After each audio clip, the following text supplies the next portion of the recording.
is a presentation of Fox Sports. We are Baltimore.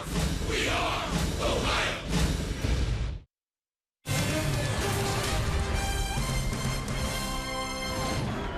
On opening day, it was 5 runs in the 8th, and last night in the bottom of the 9th, Scott Shevlik, a 2-run double, and the Reds scored twice to beat Philadelphia 3-2 to go 2-0 on the year. And now we turn the page quickly to this Thursday afternoon, a cloudy, overcast, chilly Thursday at Great American Ballpark. But the Reds are looking for the 3-game sweep to begin this year against the Phillies. And hi again, everybody. Alongside Chris Welsh and Jim Day, I'm Tom Brenneman. Welcome, as always, to Reds Baseball. Well, you're trying to go 3-0, but a special treat today. We are very excited to see the Major League debut of the Reds' #1 pick in 2011, Robert Stevenson. Well, last night, Tom, we had a 22-year-old Brandon Finnegan on the mound. Today we have a 23-year-old, just turned 23 in February, Robert Stevenson. You know, when he signed out of high school, he threw close to 100 miles an hour. But he's come through the minor league system. He's beginning to settle down a little bit. His velocity's gone down. His control has gone up. And, of course, really when it all comes down to it, it's all about control. When he gets his fastball over, that's great. But when he gets that curveball over, that is the pitch that's going to make him special. Opposing him today with the Pirates used to give the Reds some trouble frequently, Charlie Morton. Well, you're looking at his numbers from last year with Pittsburgh. He had hip surgery in May, and he missed the first part of the year with Pittsburgh. And really, it was a good acquisition for the Philadelphia Phillies. They figured that he's going to eat some innings up. He's between somewhere a 3 or 4 starter in their rotation, but he's a guy that keeps the ball on the ground. You're going to see a lot of ground balls if Charlie Morton's on his game. All right, the Reds trying to bust out the brooms in this season opening series against the Phils. Reds baseball on Fox Sports Ohio. The first pitch is next.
Hi, I'm Local 12 News meteorologist John Gum. It's going to be a blustery day at Great American Ballpark. Temperatures in the 40s for this one.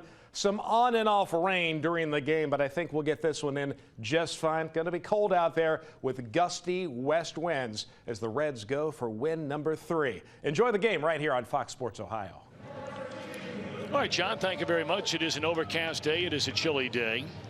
But the Reds have taken the field wearing their red uniform tops, as they generally do on daytime baseball, and they're trying to make it 3-0 to begin this 2016 year. And Chris, you just mentioned recently turning 23, a native of Martinez, California, the major league debut of the #1 prospect in the Reds organization 3 years running, Robert Stevenson. Well, this is the kind of moment, Tom, that a lot of Reds fans will tune in just to see what this top prospect is all about. And we've known from the very first time we saw him in minor league spring training, he's got a golden arm. There's no question about it. A young man that was selected out of high school, so you bring those guys along a little slower than you do college players, obviously. But having pitched in AAA last year, they deemed him ready to go. In fact, he had a chance to make the rotation in spring training if he had really pitched a stellar spring. But this is probably going to be a one-start back down to AAA. They don't want to get that free agent clock going too soon, but they do want to give him a taste of what the major leagues are all about, and he gets his shot here, 3rd game of the year. Well, we caught up with Stevenson and asked him about the nerves of this major league debut today. You know, I think it's all about just being able to clear my mind and, you know, just have fun with it and take advantage of the opportunity. A golden opportunity it is. He's been dreaming about this day his whole life, or at least since he was old enough to understand what baseball is all about. His first pitch is a strike, and we're underway in Cincinnati.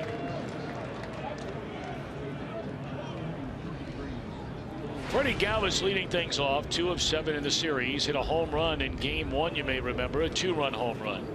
Hit 7 all of last year. Stevenson back-to-back fastballs. That one at 94 to get ahead 0-2. You know, I think the biggest thing for Robert Stevenson here, especially in the first inning until you get a couple of outs, is to remember to breathe. Sometimes you get so excited out there that you want to do so well you forget how to relax, and that is oftentimes the big key. Well, he's going to retire the first batter he faces in the big league, so that's a good way to get it started. Maybe that deep breath comes a little bit easier, at least after one batting.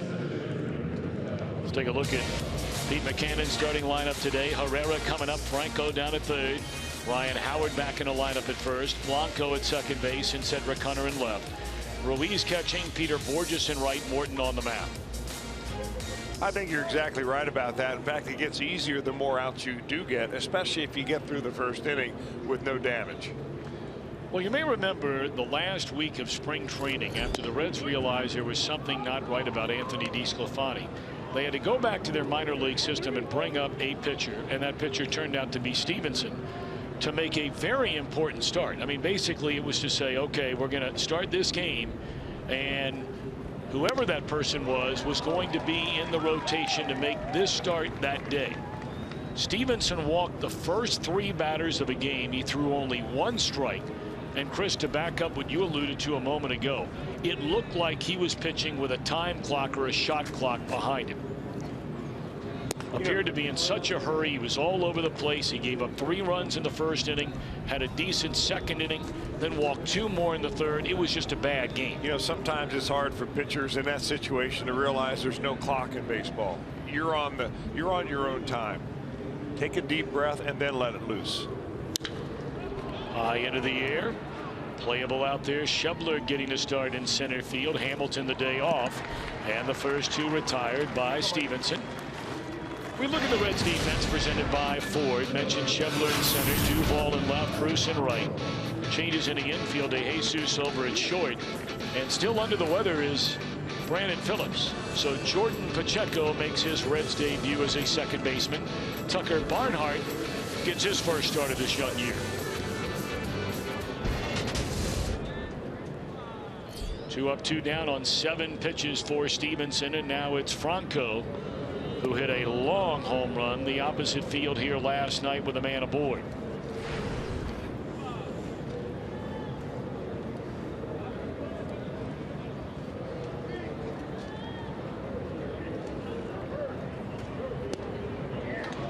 Ugly swing there, made him look bad. 1-1. That's a changeup, and he's got a good one. Stevenson does.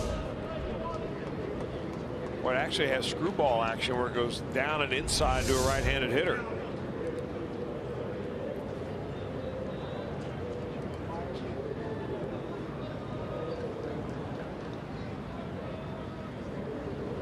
Two down, nobody on. 1-1 the count, and that one runs up and in.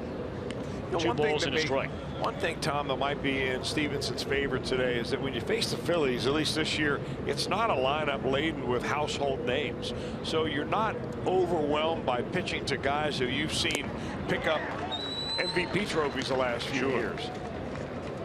So you're pitching against them as more of a baseball team rather than, wow, I'm pitching against this guy who I've been watching, you know, as a kid growing up.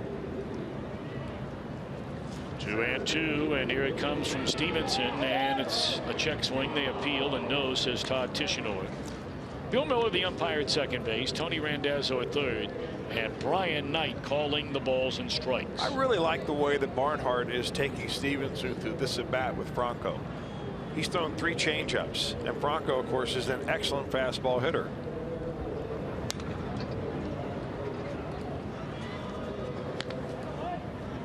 So really what you do in a situation like that is that you go against the weakness of the hitter, and you're also beginning to mix in your third pitch, where if you go a whole inning without throwing it, you might go through the second inning without throwing it. You may need it the second time through the order, and you haven't gotten a feel for it.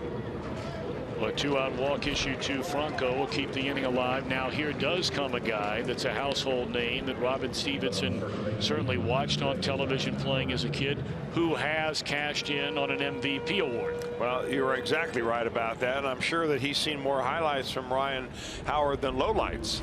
But lately for Ryan Howard, it's been more difficulty than anything else. Not to say that he can't run into a fastball and hit it a long, long way, though. They still managed to hit 23 home runs and knock in 77 a year ago, despite a very low batting average. 1 of 4 so far in this series. He started opening day, came on as a pinch hitter, had a single in the game last night. Strike 1, threw a fastball right by him.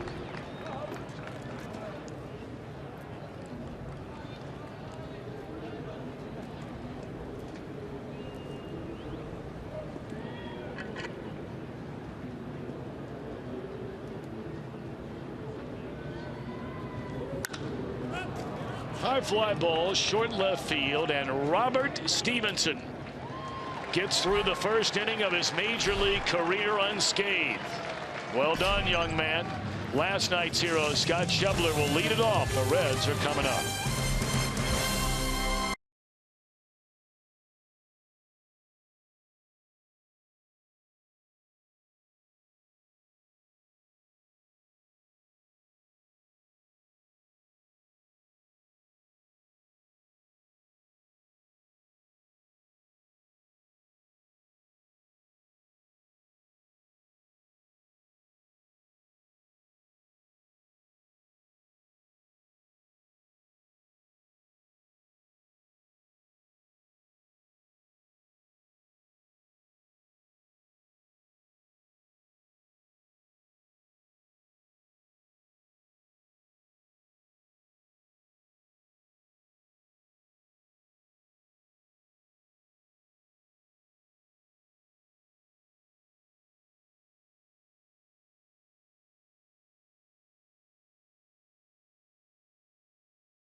Reds baseball on Fox Sports Ohio, brought to you by Chevy. Check out their award-winning lineup only at your tri-state Chevy dealer.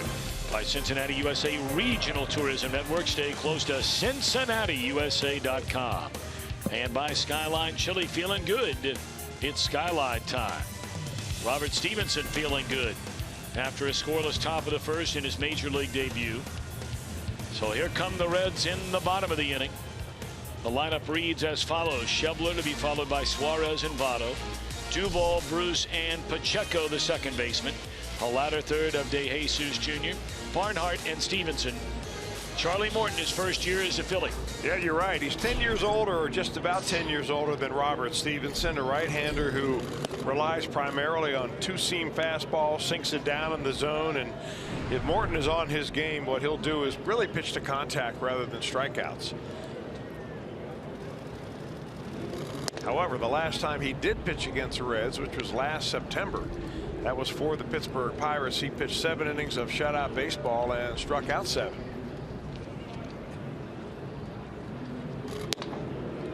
Up and away, 2-1.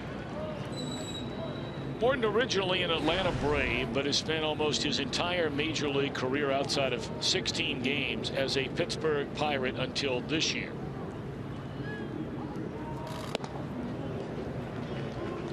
Most games he's ever won in a season is 10. He had some good years in 11 with the Pirates. 2012 was hurt. 13 he won 7. Had a very low ERA despite a terrible record in 2013. Ground ball to the shortstop, and Schebler retired to begin the Reds' opening inning. Philadelphia on defense, presented by Ford. Hunter, Herrera, Borges, left, center, and right. Blanco and Howard on the corners. Andres Blanco making his first start of the series at second. Freddie Galvis at short, and Ruiz back in the lineup after getting last night off.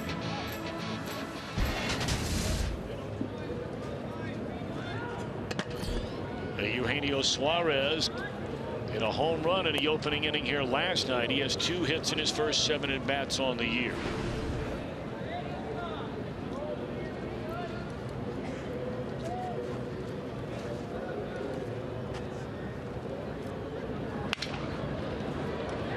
Shattered bat on a roller down to third, and quickly 2 away.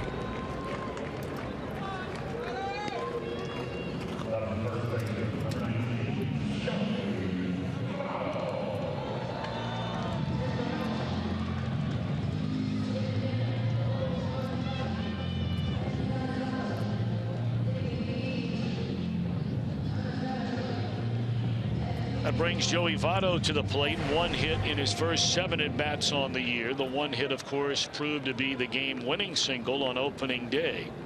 Joey went 0 for 4 in the win last night. Strike 1.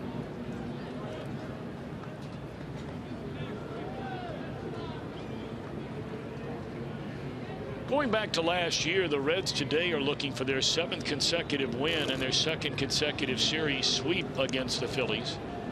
You go back to 2013, and for a team that used to dominate the Reds, it's flipped the other way, at least here in Cincinnati. Reds are 10-1.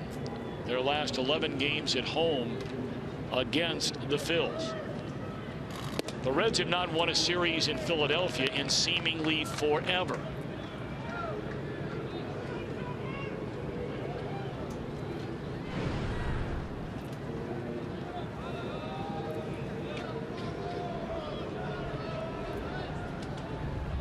Two and one to Votto. Fouled away, and a count even up. Boy, there is no mistake about how the Phillies want to pitch Joey Votto. I mean, in every at-bat that he has had in this series, the catcher is pretty much set up on the inside part of the plate. They're just trying to throw him inside and try to make him pull the ball, something that we rarely ever see him do. Votto is among the most patient hitters in baseball, and eventually when he gets that pitch out over the plate, hits it hard, usually the other way.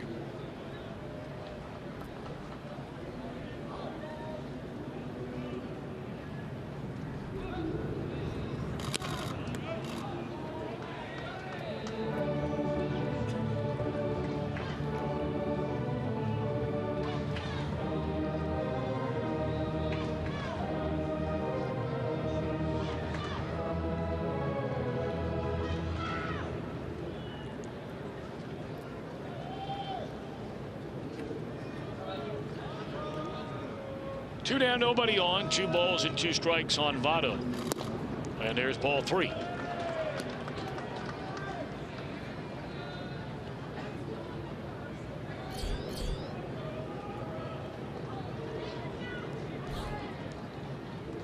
Adam Duvall hoping for a chance on deck. And a payoff pitch to Votto. Strike 3 called and the inning is over. Votto 1 for his first 8. Reds are gone in order. No score at the end of 1.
Round pick to make it to the big leagues for the Reds. I'm Jim Day. If you're a small market team, you had better build through the draft. And the first pick of the draft for the Reds, they've had a very successful run. Let's look at these names on this list, and we can go clear back to 2004. Bailey, Bruce, Stubbs, Mesoraco, Alonso, Leake, Yasmani Grandal made it with another team, but now Robert Stevenson. It's the longest such consecutive streak of first pick of their draft making it to the big leagues of any team in Major League Baseball. So if you want to be a winner in a market like this, you had better build within, and the Reds have been doing a terrific job of that. By the way, 2012 pick Nick Travieso. Hopefully he's next. Travieso, if I'm not mistaken, is the opening day starter at Double-A this year. But apparently, of all the young pitchers that were in the Reds camp this year, he was as impressive for the manager and to the manager, Brian Price, as anybody the Reds have put on a uniform in Arizona. He won't be long. 2-1 Andres Blanco leading off the second inning of a scoreless game. You know, sometimes it's unfair to compare guys by just calling them first-round picks, because there's a big difference between picking first, second, or third overall as opposed to, say, where the Reds picked up Stevenson. He was the 27th pick in the first round. Travieso, I think, was the 13th or 14th pick in his round of the first round in 2012. So a lot of times, by the time, like Stevenson's, for instance, by the time you pick 27th, the 26 other people have been taken, and they may all have been on your board that you were hoping were going to fall to you.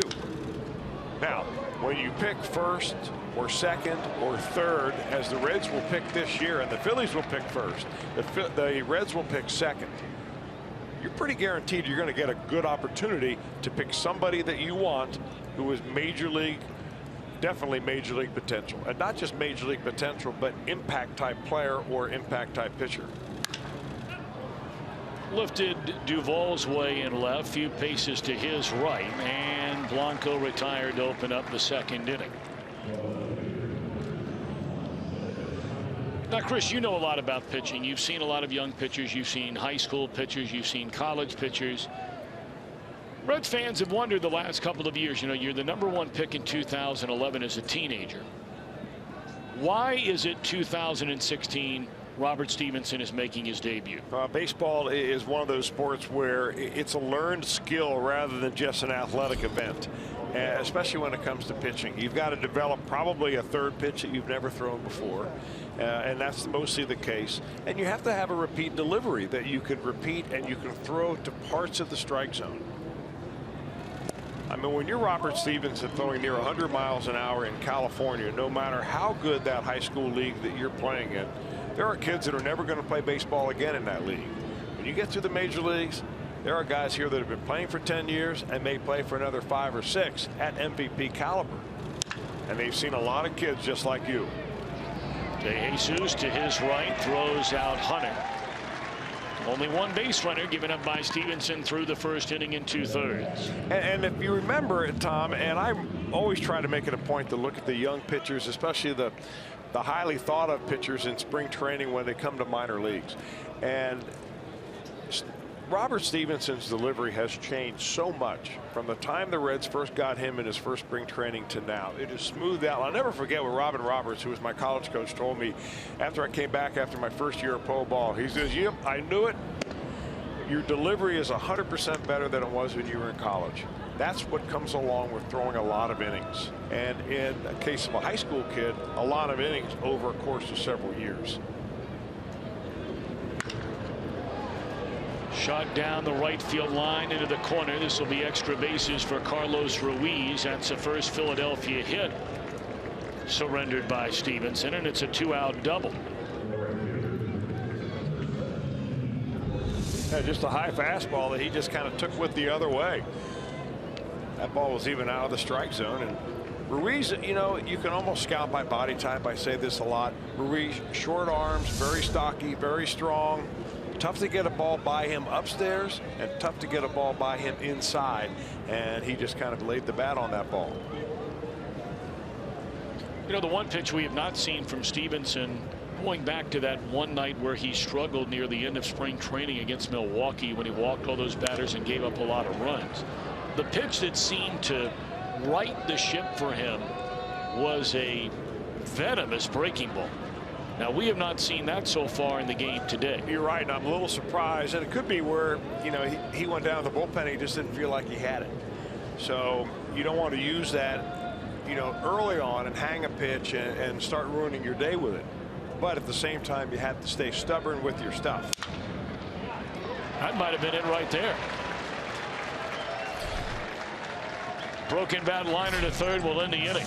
One hit, one left. Stevenson sharp thus far.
The storyline today brought to you by Elk and Elk. You may remember last year the Reds started the season 4-0, won their first 4 games in their final at bat, the only team since 1913 to accomplish that feat.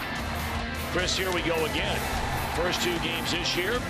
On opening day, a win in their final at bat. That was in the 8th inning, closed him out in the 9th. And then a game winner by Schebler to win the bottom of the 9th last night.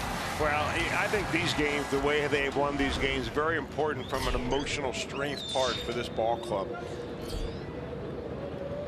You know, these guys aren't immune to what is being written about this team. I mean, there are people projecting this team to lose 100 games and rebuilding for several years. A lot of the players that are here now will not be here in a few years and so on. Well, you know what? When you're in a ball club and when you're in the clubhouse, you can't think like that. You think, this is our group. These are my guys here. I'm going to live the next 6 months with these guys. They're going to be in my clubhouse. This is my chance to be in the big leagues. It could be I'm trying to revive my career, or it could be this is my first time in the major leagues. And you kind of take it personally. You say, all right, it's going to be us against the world here. And those wins really go a long way to galvanize that clubhouse. I couldn't be happier for the way they've won these 2 games. Duvall gone on strikes to begin the 2nd inning. 4 in a row retired by Charlie Morton. Well, you talk about rare. That game last night where the Reds won a game that they trailed at home going into the 9th inning. They did not do that all of last year. 102 home games since the last time they came to bat in the 9th inning or later and won a game.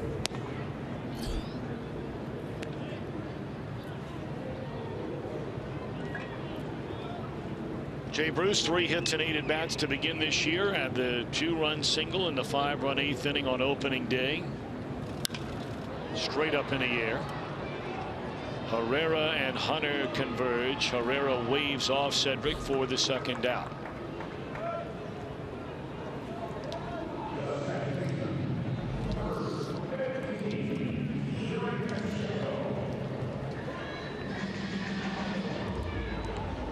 You know, you look at the career numbers for Charlie Morton against the Reds, and he's pitched against them a lot, obviously pitching inside the same division with the Pittsburgh Pirates. And the numbers say 6 and 7 with an ERA right at 4. But Chris, tell me if you agree. I'll bet you if you were to go back and look at every one of those starts, there was probably 1 or 2 bad games and then like 7 or 8 great games. It just seems like every time he pitched against the Reds in recent years that he pitched really well. It sure seems like it. 1, 2, 3 for the 2nd straight time. Total of 6 pitches in that inning for Morton. No score.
Last night, this Sunday, for the first time ever, presented by Frisch's Big Boy, we're going to have a kids opening day.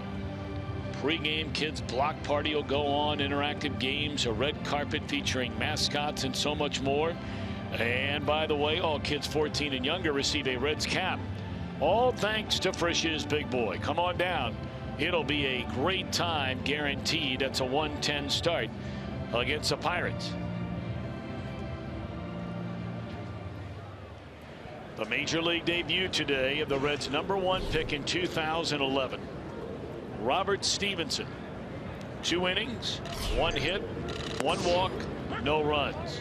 Pitcher against pitcher to begin the 3rd. Strike 1 to Morton.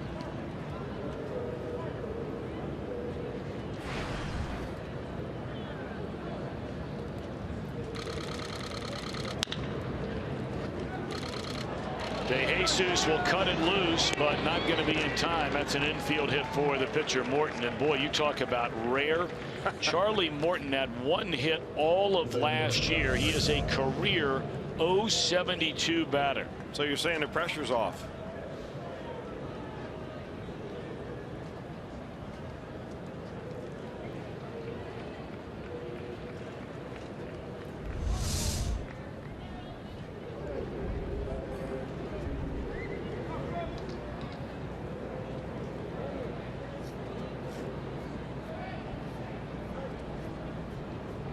He started to put the jacket on and then realized, maybe I don't need it.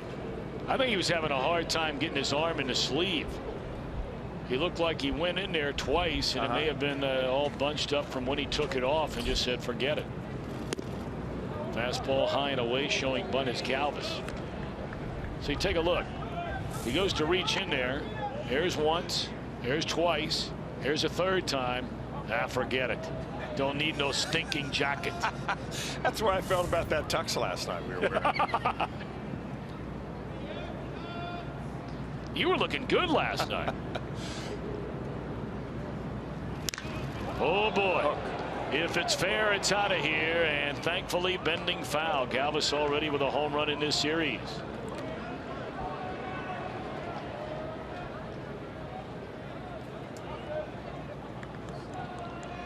You know who should probably wear a tuxedo every day because he looks so doggone good in it is Jim Day. Yeah, you're right. Man, did he look sharp. He had the red vest or cummerbund, had the red bow tie. Let's please shut down this conversation right now.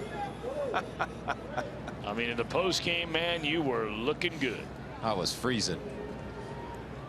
That we believe. We don't have nearly the wind today that we had last night. It was gusting up to 30 to 35 miles an hour were the reports by morning. But the temperature is much lower than it was at game time last night. We were at 55 on the first pitch. We're in the 40s today. Into center field, another base hit. So the Phillies with 2 on and none out here in the top of the 3rd of this scoreless game.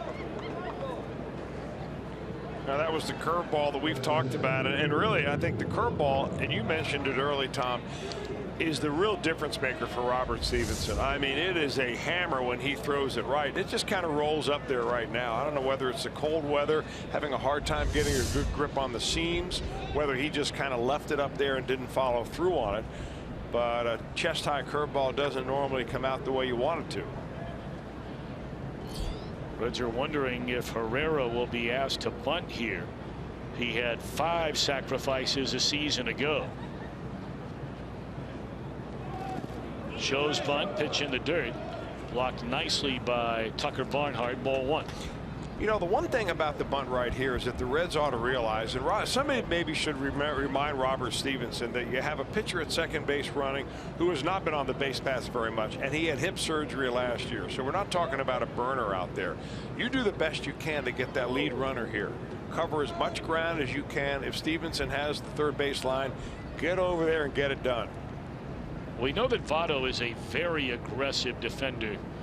As a first baseman, should a bunt come his way, no sign of a bunt this time, swung on and missed. Doesn't mean they can't put it back on again, as Herrera will look down to his third base coach, the one-time Red, one of the real good guys in baseball, Juan Samuel. Boy, you're not kidding. A lifer.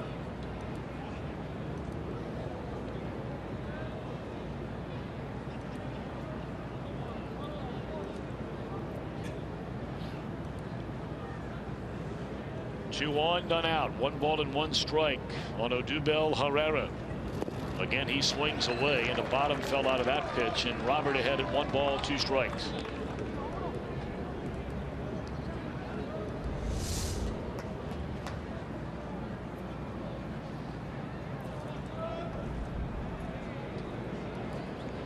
Stevenson without a major league strikeout. He has a 1-2 count on Herrera. Right now would be an opportune time to get his first.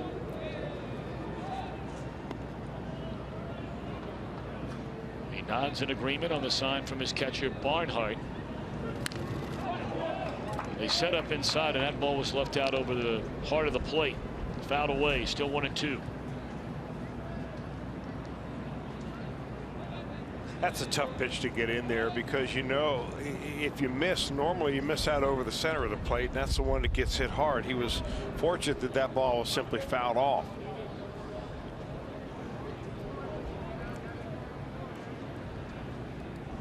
This Herrera is a guy who will get a letter from the league frequently about his pace in the batter's box. We saw last night. That's one thing when you swing at a pitch. It's another thing when you don't. And he was taking forever in between pitches, and he'll do so again here as he crosses into the right-handed box, walks slowly behind the plate, and he's not even getting warmed up yet. Well, you know, this is the thing, though, Tom, that's going to take a couple of years really for everybody to get on the same program, because you're changing the style of play for a lot of players that have come up playing like this. Even though he's a young player, he probably never was in a hurry when he was in the minor leagues or anywhere else. But if you start bringing players up in the minor leagues, they've got a pitch clock down there now where you have to get the pitches done within a certain amount of time. You're going to see guys conform without even thinking about it.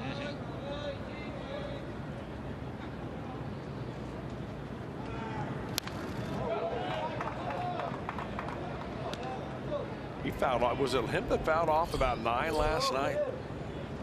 Off of Finnegan? Or was that the first day against Raisel Iglesias? It seemed like he was a very pesky hitter.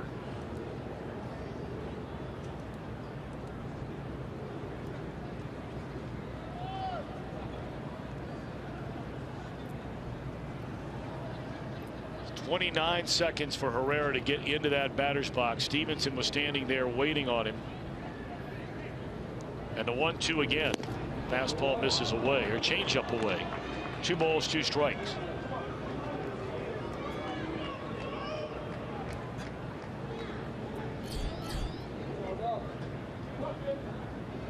I think Brian Knight's saying something to him in there because he looked right back at the home plate umpire. We don't know what the conversation is, but I mean, it really is. It's ridiculous.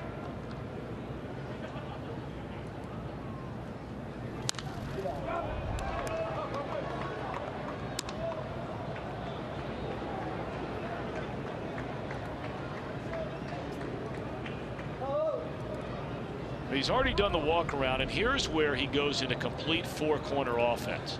He'll walk in a box, he'll walk out. Stevenson, as of right now, is ready. And you're going to wait at least 10 to 15 seconds for this guy to be ready to hit. I cannot believe an umpire is not just, like you said, maybe he's saying something to him. You don't let the Odubel Herreras of the world dictate how fast we're playing games. He's gone swinging, thank God. Well, for him, the at-bat wasn't worth the wait.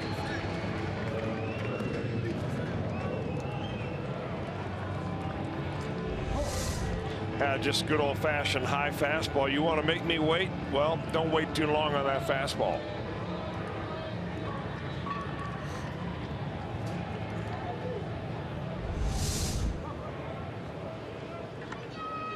So 1 away in the inning. That's the first major league strikeout for Stevenson. And here comes Franco, who walked his first time up.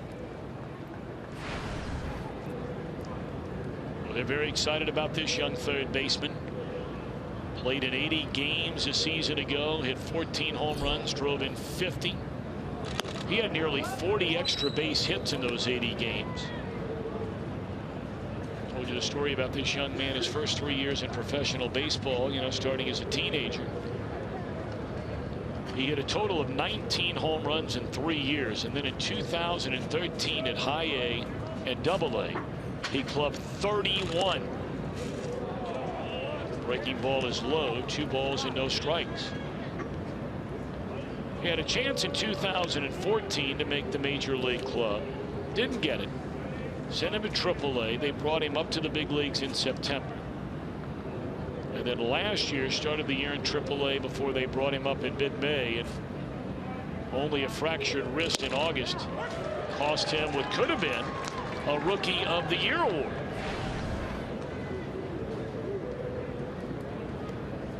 And look what he did in the month of June alone.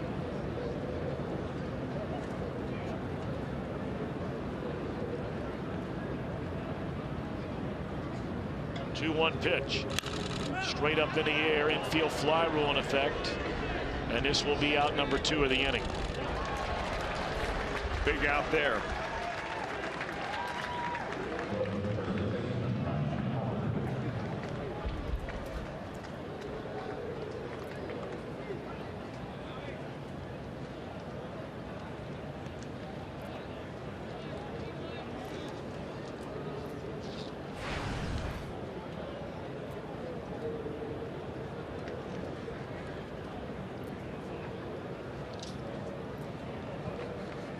One more big out to go. Ryan Howard flied out to Adam Duvall in left field his first time up. Reds put on the big shift. And he hits right through it into right center field. Are they going to wave Morton? They are not. Bruce dropped the ball. And Morton is going to score. That'll be a single and an error, which allows Philadelphia to get on the board.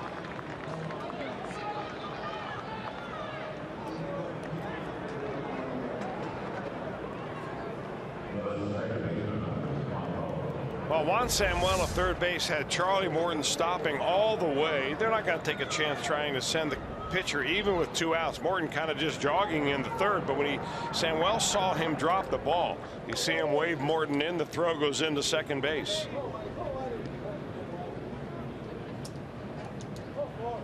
We're certainly not making any excuses for Jay Bruce, but the facts are the facts. This outfield is very, very wet. We know it drains exceptionally well, as it does in just about every ballpark in Major League Baseball.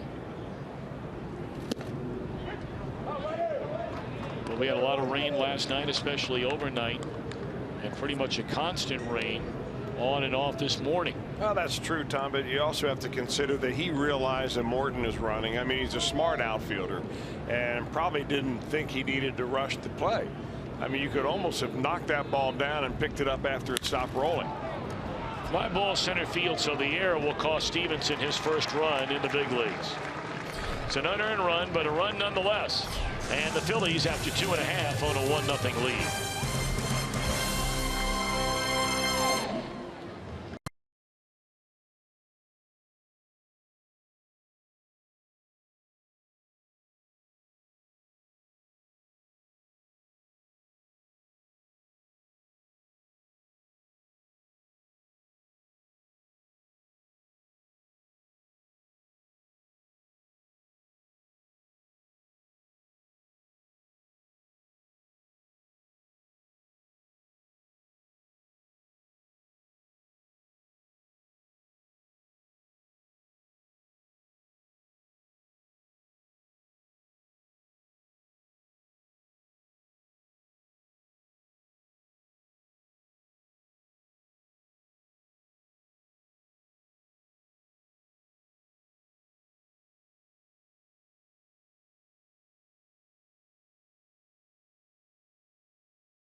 Big deal this week. Only T-Mobile customers can get a free season-long subscription to MLB.TV Premium.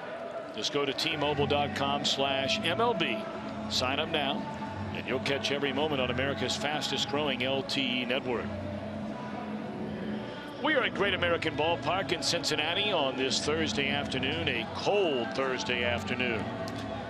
And the Phillies a 1-0 lead as the Reds bat in the third in search of their first base runner against a fellow they have seen plenty of times through the years in Charlie Morton. Morton has thrown over 100 career innings against the Cincinnati Reds. Only one game last year. Chris mentioned that he had hip surgery early in the season and missed significant time. He only made 23 starts. That Pirate team won the second most games during the regular season in all of Major League Baseball last year. 98 wins. And what a start they're off to this year. They completely dismantled the St. Louis Cardinals in a 3-game series. The Cardinals in that series were overwhelmed really in every facet of the game. Now, it's not implying it's going to stay that way all year long. Cardinals hitters struck out 37 times in the 3-game series. 37. They committed error after error on defense. Here's a broken bat, one-hopper, slick play by Galvis to throw out De Jesus Jr. These one-hoppers can really get you. You're not sure whether you should charge it, grab it on a fly, or back up, and Galvis does a nice job right there, staying with it. The last two nights, former Reds standouts have made their debuts for their new teams. We talked about Johnny Cueto a couple of nights ago. Brilliant for the Giants. 7 innings, 1 run, beating Milwaukee. That was not the case at all for Mike Leake last night. 46 pitches in the first inning, gave up 1 run. He had a 6-pitch second inning, and in the 4th inning the wheels completely fell off. He did not get out of the 4th inning.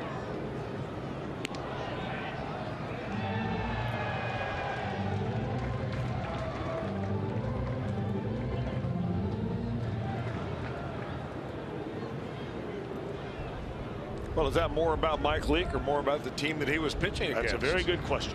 I think the Reds are going to see a completely different style of ball club starting tomorrow when the Pittsburgh Pirates come to town. This is a ball club that is made to be a championship caliber team as opposed to the Phillies that are in the middle of a rebuilding process. So although this is a good gauge as to where you are against other clubs that are in kind of the same situation that you are, Reds will get a different look and figure out where they are when they see the Pirates this weekend. Well, really the next 3 series. Yeah, well, you're right. Because they will see the 3 top teams in the National League Central, at least from last year and on paper this year. And the Pirates at home this weekend, and the Reds are the Cubs home opener starting Monday night. First of 3 at Wrigley Field, followed by a 3-game series in St. Louis. Cardinals are on their way to take on the Braves, limping into Atlanta 0-3 on the year.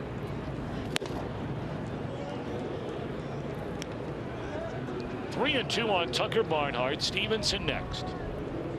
Morton has retired the first 7.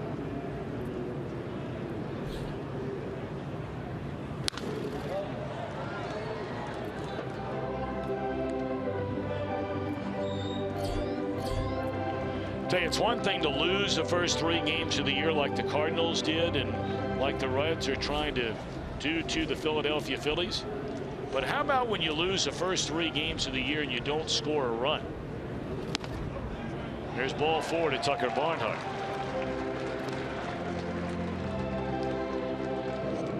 You're wondering who would that be?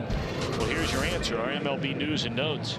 First team in Major League history to be shut out in the first 3 games of a season. The San Diego Padres 25-0 at the hands of the Dodgers. Robinson Cano 4 home runs in his first 3. And how about Starlin Castro?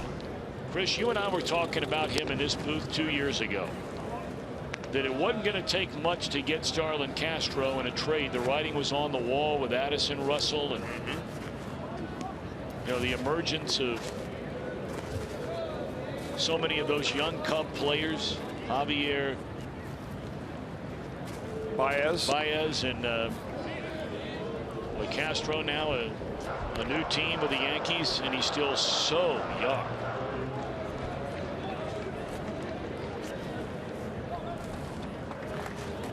He's got a world of talent. There's no question about that. And he's finally growing into his body. Now, some might say he looks a little heavy right now. I've heard that. But you're talking about a guy that's, what, 26, 27 years old? Yeah.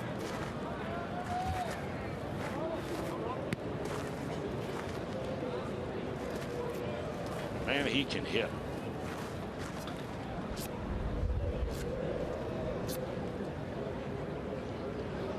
First major league at bat for Robert Stevenson. And he stabbed at it nowhere close. See, that's another thing I think you're going to see, Chris, with pitchers coming up from the minor leagues now, with, you know, by and large at every level of baseball using so much of the designated hitter. Not exclusively, but certainly far fewer at bats for pitchers in the minor leagues than at any time ever before. I think you're going to see a lot of guys that come up here that can't bunt. Well, I think you're right, but, you know, having been around spring training, I watch these pitchers every day, bunting off a machine, bunting off the batting practice pitchers one after another. But what you don't see when you're bunting off a batting practice pitcher is a guy throwing a slider up there on you. And I've always wondered why you wouldn't have your pitchers go in and bunt during a live BP session off of live pitching at real game speed. And the only way you get used to it is see it in game speed. Baseball is not a game that you practice in game speed. You practice in practice mode, and then you hope what you learn in practice you do in the game.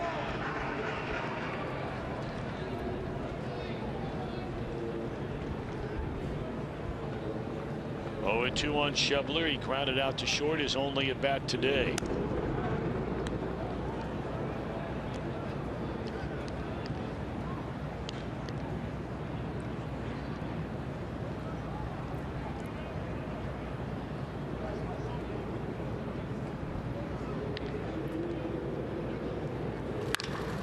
That ball driven hard into deep left center field. Off to the races is Barnhart. He is on his way to third. Billy Hatcher's going to wave him around. Here comes a throw from Galvis to the plate. Slide, and he's safe. What a slide.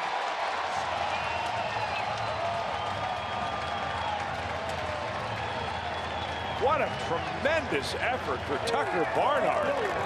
I mean, that ball beat him to the plate, and Ruiz was right there nearly waiting for him, and he dove around the tag and was able to get his hand on home plate. You know, it's almost like his knee stuck in the ground, which prevented him in almost pole vault-like fashion right here to then pop into the air and get the hand on the plate. Very nice. We'll have to ask him if he meant to do that. I mean, the way that knee hit. Well, we'll ask Tucker. He's a great kid to talk to, and he'll tell you, that was luck or I was trying to do it. Well, now Suarez after the double by Schebler. Schebler all of a sudden the team leader in runs batted in. He has 3 of them. And 3 doubles already this year. That ball that he just hit left center field was almost a duplicate of what he hit last night as the game winner. Got a lot of power going that way. So 1-1 game. Suarez tries to change out here in the third. Broken bat, roller. And Galvis will throw him out. But the Reds get the walk to Barnhart. And then a great slide by Tucker to find the plate on the double by Schebler. We're tied at 1.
Stop by the Holy Grail tomorrow night. Mo Eggert, our buddy from over at 700 WLW, will have Reds trivia questions for you to answer and a chance to win great prizes.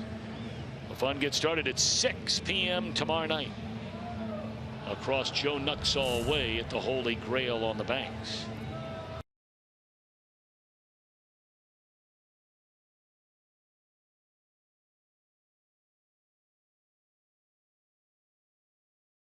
Thus far of Mr. Robert Stevenson. Well, I think what he has done, Tom, is made an effort to make sure that he backs off a little bit. He knows that he can throw harder, but he realizes that he needs to spot the ball. I'm sure that they gave him a lot of advice, and he probably looked back on that last start that he had in spring training and realized, this isn't me. This isn't going to get me to the major leagues. So he's pitching a controlled ball game right now. I'm very happy to see the way he's doing it. Working very nicely with Tucker Barnhart. Cedric Hunter, Carlos Ruiz, Peter Borges, a trio scheduled for Pete McCannon's team here in the Philadelphia fourth inning. The 1-0 pitch coming to Hunter. Young man who played over 1,500 games in the minor leagues. It was 5 years ago where he got 4 at-bats and played in 6 major league games for the San Diego Padres. The only 6 games and 4 at-bats he's ever had in the big leagues. And he got a hit. And in some situation, he lost the baseball of his first major league hit. He's never been able to find it. I think it was through the authentication process. There was some kind of a situation or circumstance that. Fly ball to deep right field, and he'll try and get that ball back. Yeah. His first major league home run. So no sooner do the Reds tie the game, Hunter puts a charge into 1 to right, and the Phillies back in front. It's a 2-1 game.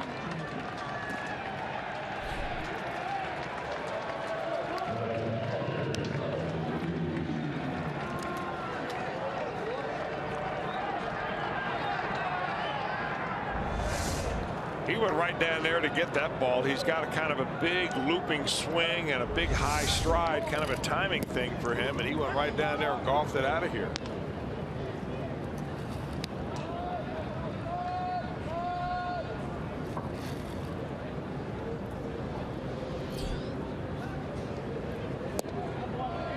Good breaking ball there by Stevenson. The Phillies look like they're trying to sew up the market on players that are shorter than 6 feet tall. Of their 8 position players today, 5 of them are under 6 feet. A lot of times you stretch it in the media guide anyway. Hunter being one of those, and you wonder if maybe the Phillies are finding value in players that other teams undervalue because of their height.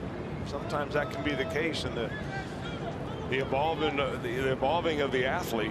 You know, bigger is a lot of times perceived as better.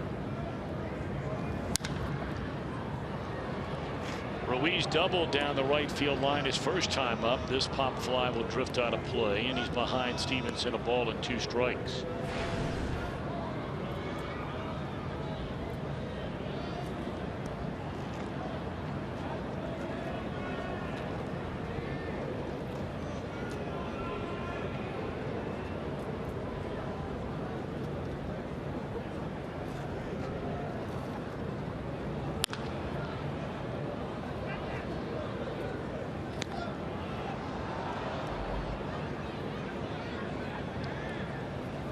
The Reds are going to get the best that the Pirates have to offer over the weekend. Their opening day starter, Francisco Liriano, will start tomorrow night. Now, Garrett Cole has been slowed down with an injury during spring training. There's a fly ball to left.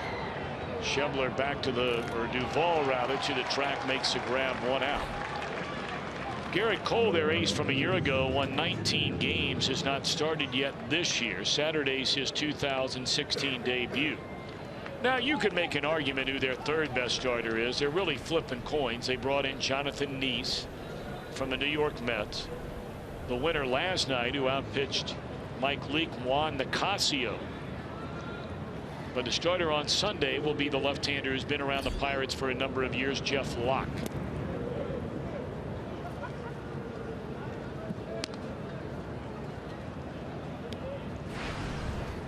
Now, despite the fact that they have some pretty good starters at the top of the rotation, I think Nicasio is a great pickup for the Pirates.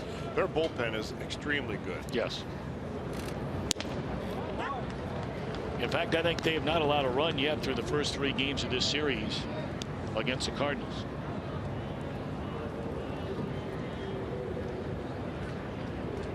And really the Reds and the Pirates both during this run where both teams have been pretty doggone good. Votto will handle the one hopper off the bat of Borges. That was a staple for both franchises, having excellent bullpens. Pirates have continued that. Well, we get ready for Reds action 30 minutes before the start of every game with all the info you need for that day's game. It's called Reds Live on Fox Sports Ohio.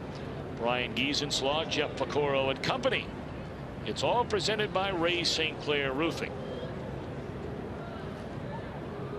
Tomorrow we'll have our regular start time of 6:30 for Reds Live. First pitch 7:10.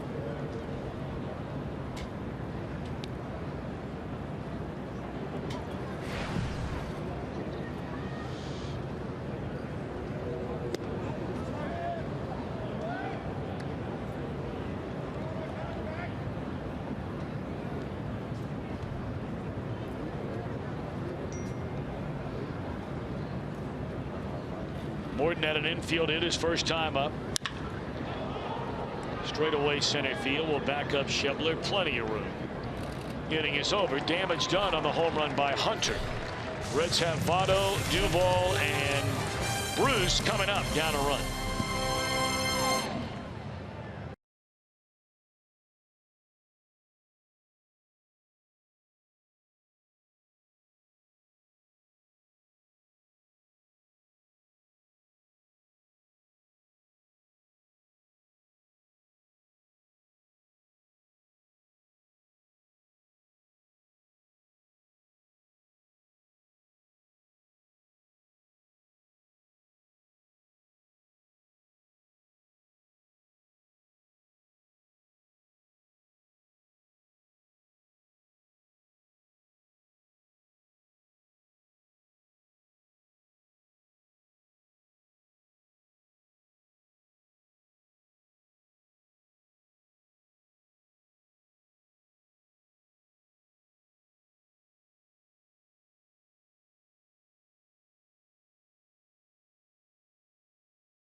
Thousand fans receive a Reds magnetic schedule and car magnet featuring Billy Hamilton. It's presented by PNC Bank.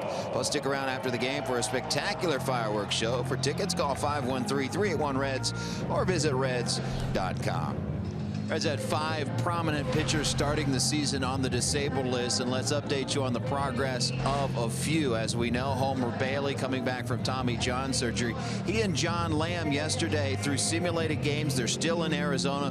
Both 3 innings and both were successful. John Moscott, he will start for Daytona at High A tonight, so he will start the season for Daytona. It is a rehab start, and they're hoping that he can throw 70 to 75 pitches tonight.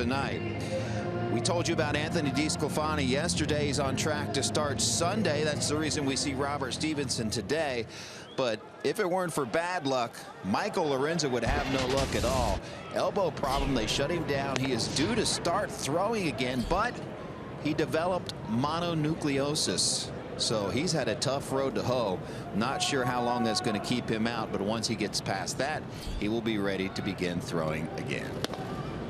All right, Jim Day, thank you so much for the update. I mean, you can make an argument that, you know, an entire starting rotation for the ball club was on that panel that Jim just referred to and talked about. That was a good backup plan at the very least. Sure is. And it gives those guys here How about that swing by Votto, and gets a base hit out of it?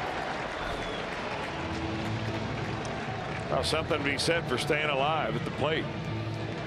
And we've already seen one swing like that in his last at bat to kind of stay alive, and ended up in a strikeout. But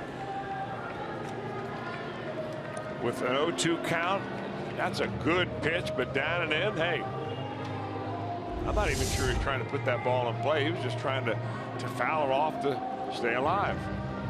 A BG swing. The Reds' senior vice president of business operations is Karen Forgas, and she would like to send out a special hello and a get well to her father. There's a base hit in the left field off the bat of Duvall, and Votto on to second base. Karen's dad, Bob Kraft, recovering, getting back on his feet. He's a huge Reds fan, and Bob, we hope you're doing well, and thoughts and prayers with you for a speedy recovery. And your daughter's thinking about you all the time.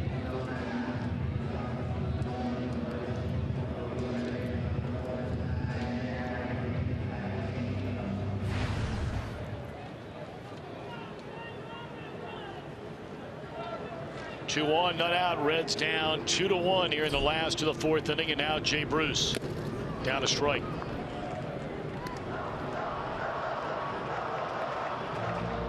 Bruce 3 hits in his first 9 at bats on the year. Fly to center field, a ball caught by Herrera his first time up today.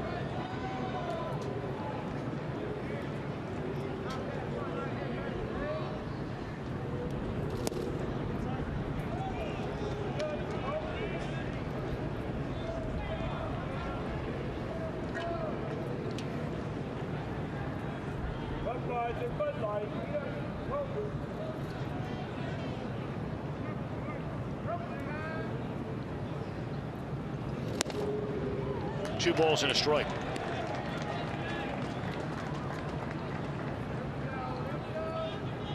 Well, this is the one situation, or one of those situations, where the defense, if they wanted to shift on Jay Bruce defensively, they can't do it. With runners at first and second, Bruce has got a wide open right side of the infield. Very unusual for him.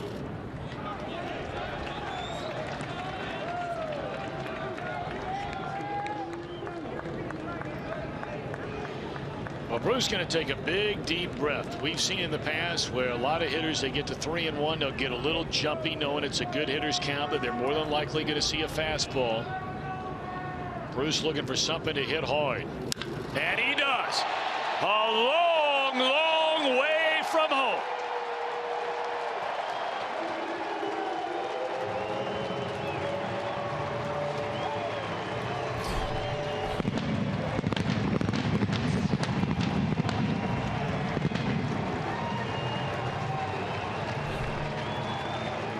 Reds have their first lead of the afternoon on a 3-run bomb from Bruce. It's 4-2. Boy, you couldn't have called it any better, Tom. Setting it up on a 3-1 count. He took a deep breath, settled down, got a pitch out over the plate about thigh high, and put just a nice, sweet swing on it.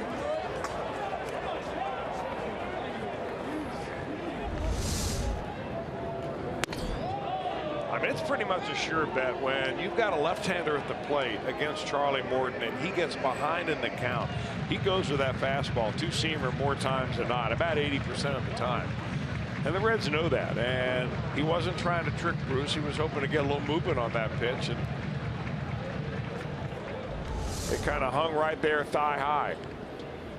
Well, you can see Morton's fingers come off that baseball on the side of the baseball rather than on top of the ball, and that spin caused it to kind of stay in the same height, and that became a very hittable pitch. This has a chance to fall in. Borges with very good speed runs it down. That home run, by the way, from Jay Bruce, the 209th of his career, all of them of course in a Reds uniform. He is now one behind Ken Griffey Jr. for 7th place on the Reds all-time home run list.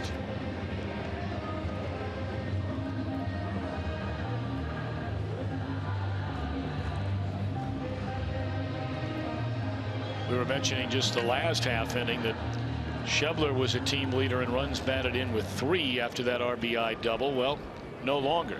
Bruce now with 5 runs batted in. through the first 2 games and 2 at-bats.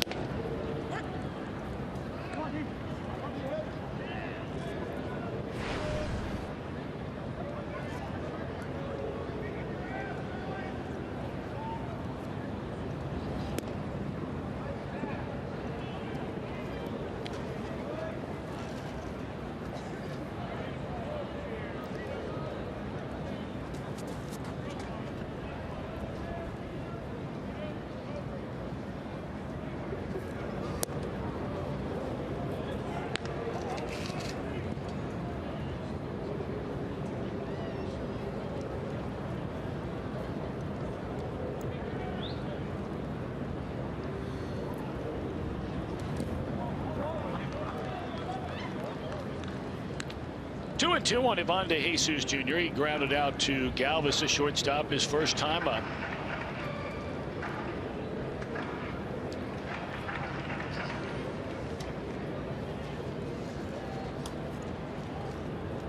And Morton going to work, break-even pitch, breaking ball, and this time De Jesus does not chase it.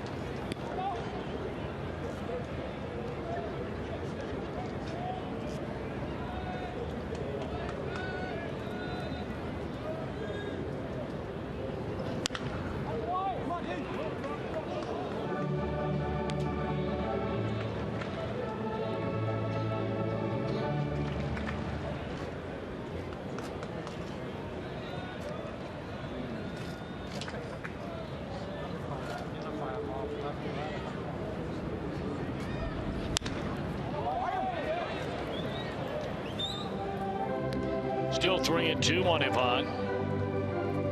Single to begin the inning by Votto on a check swing. Duvall then a single into left field.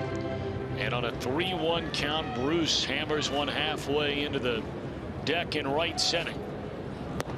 And there's ball 4 to De Jesus, the second walk given up by Morton in the game. Well, if Ferreira hits a home run during this game off that Toyota sign, and it's a long ways away in the deepest part of right center. Michael Sitlaw of Madeira Beach, Florida. How about that? Will win that beautiful new Tundra. Now that would look good cruising up and down the coastline of Florida, would it not? You're not kidding. So Michael, good luck. You're sort of a de facto Floridian. You lived there for a number of years. Yeah, I sure did. All right, so that would make you a borderline expert. Hit and run, and how about that attempted contact by Tucker Barnhart? That ball nearly hit him, and he still swung at it. Now, Pete McCannon's going to come out for something. Wonder what's going on here. Are we getting a strike on it? We'll take a look at the swing. On a hit and run, a hitter's trying to put the ball in play no matter what.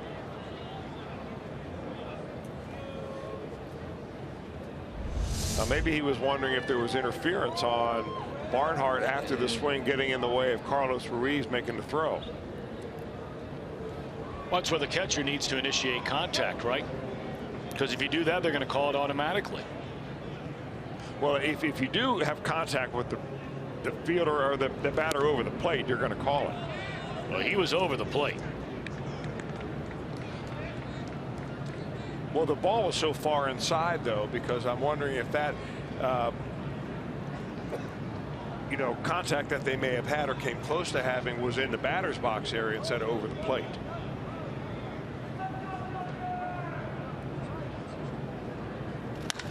Base hit into left field by Tucker.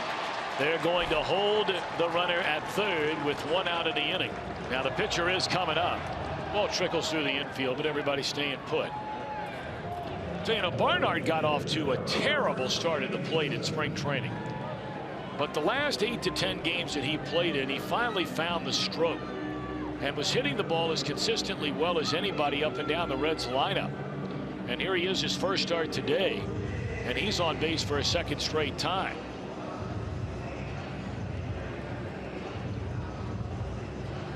You get the feeling if that young man, Chris, stays healthy, he has a chance to play a long, long time in the major league. You're right.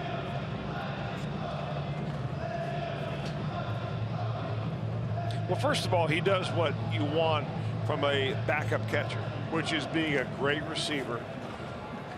Gives the great target, works with pitchers very well. He's a good catch and throw guy. And those kind of guys are valued in major leagues.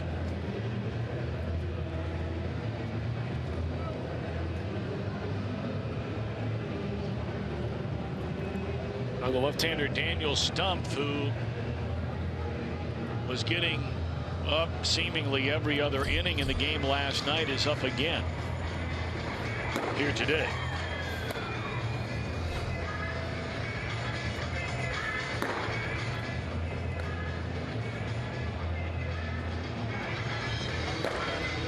Tell you what, that guy may have brewed up an entire pot of coffee when he got up this morning. Take a look at him moving around. He'll make you reach for the decaf.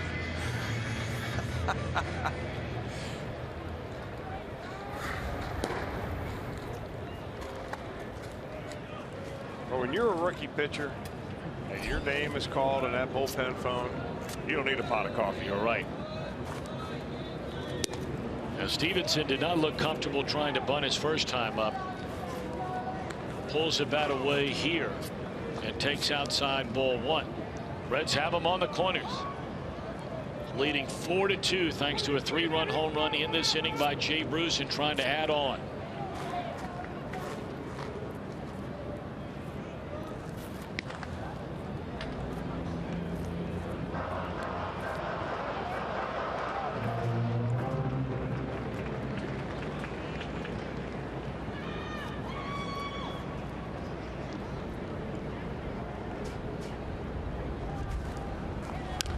Well, they let him swing away this time, and he fouls it off right in the batter's box. 1 ball and 1 strike. Well, we've talked about Billy Hatcher making the move from first base over to third base this year, going through the signs. Freddie Benavidez now at first, and by the way, a happy birthday to him, celebrating number 50 here today. The big 5-0.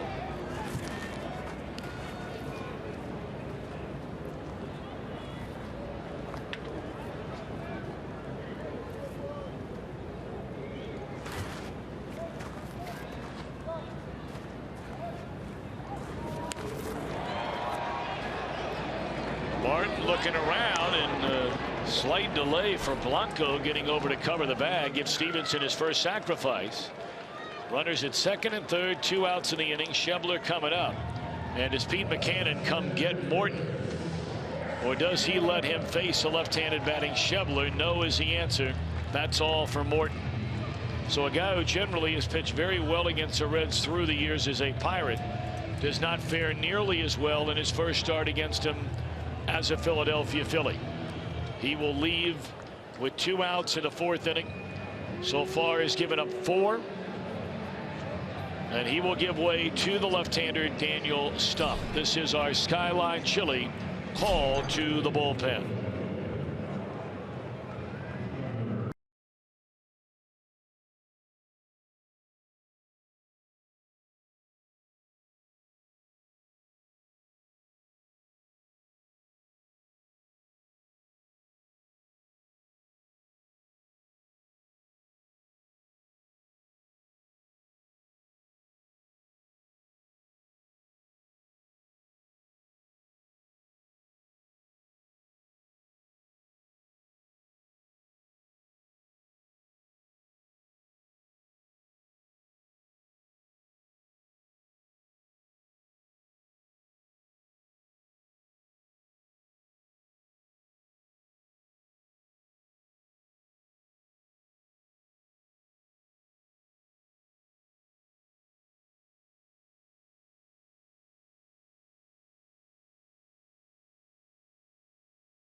Sports Ohio, brought to you by your local Ford dealer. Ford, go further. And by Cincinnati Children's, ranking 3rd in the country on the U.S. News Best Children's Hospitals in America.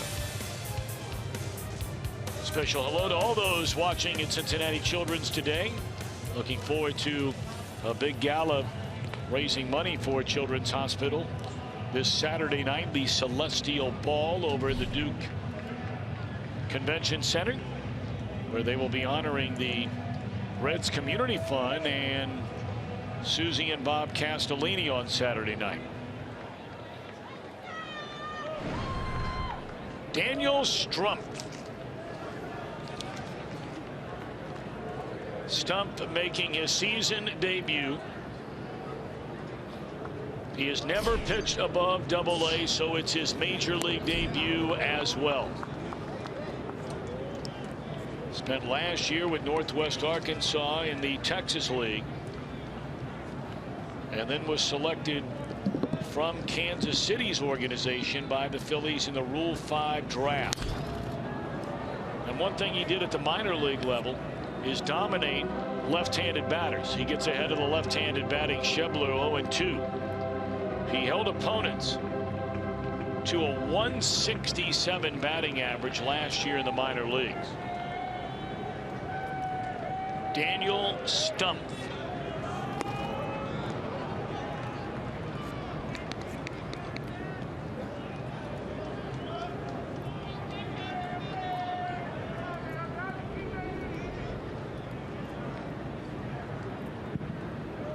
Stump, a native Texan, pitched at San Jacinto Community College in Texas collegiately, and was drafted by the Royals in 2012 in the 9th round.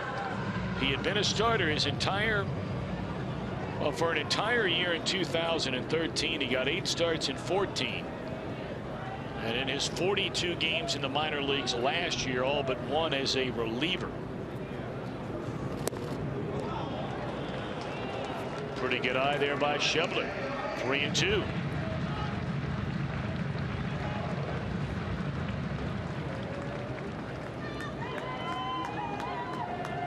Well, you never say you're going to kick in the door on somebody in the 4th inning, but you drive in 2 right here, you make it mighty tough for the Phillies.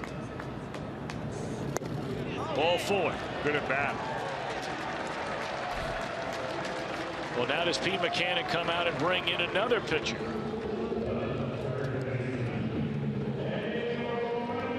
Well, he's going to stay with Stump against a right-handed batting Eugenio Suarez. The Mets are hoping to salvage at least one win out of this 3-game set here in Cincinnati. They go not home on their next trip. On their way back to Philadelphia, they first stop for a 3-game set this weekend in New York against the Mets.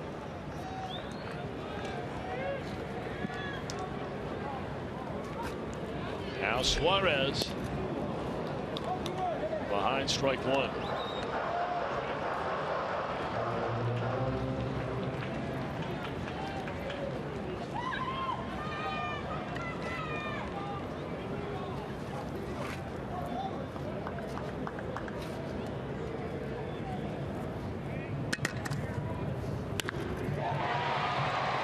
That is a foul ball.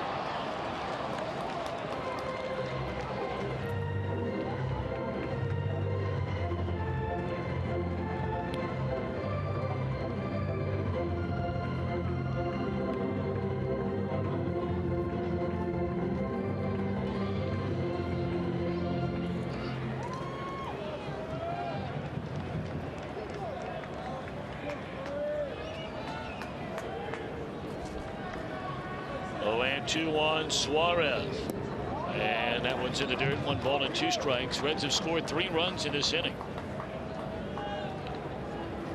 and they're looking for more. DeJesus, a runner at 3rd base. Barnhart with a base hit in the inning at 2nd, and a walk to Schebler at 1st. 1 ball and 2 strikes on a Eugenio Suarez, and now 2-2.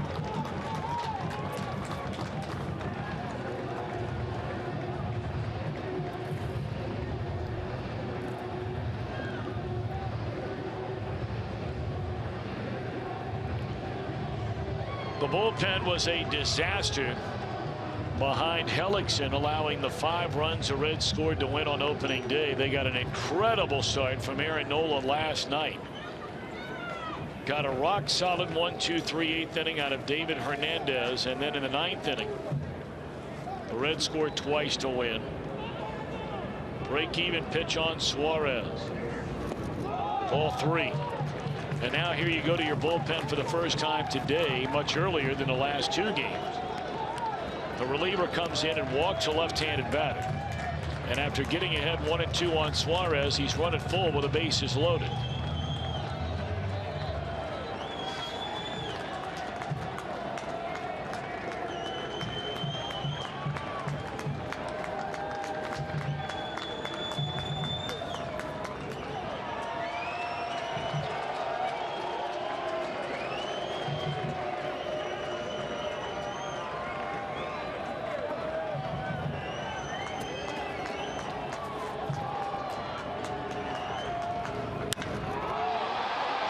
Fly ball into deep left field. Hunter at the wall.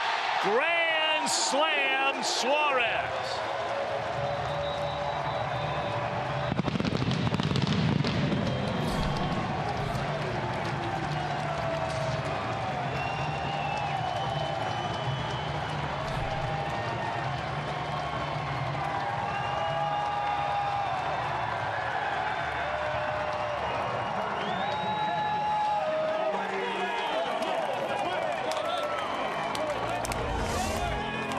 Well, he worked the 3-2 count, and Stump had stepped off the rubber right before he threw that pitch. You know that he had a little bit of indecision going on, and he throws a letter-high fastball. The Suarez launches.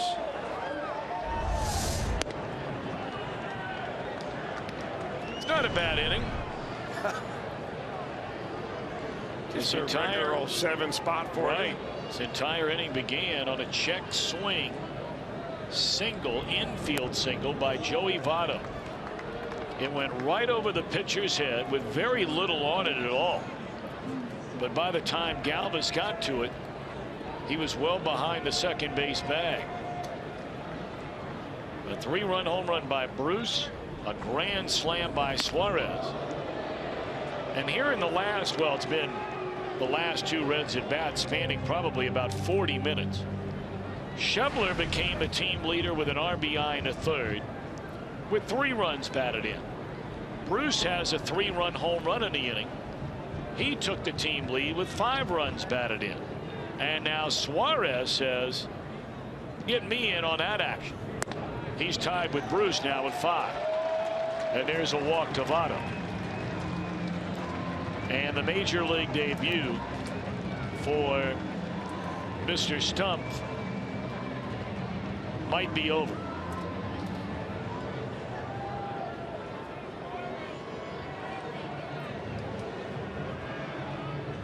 It is over.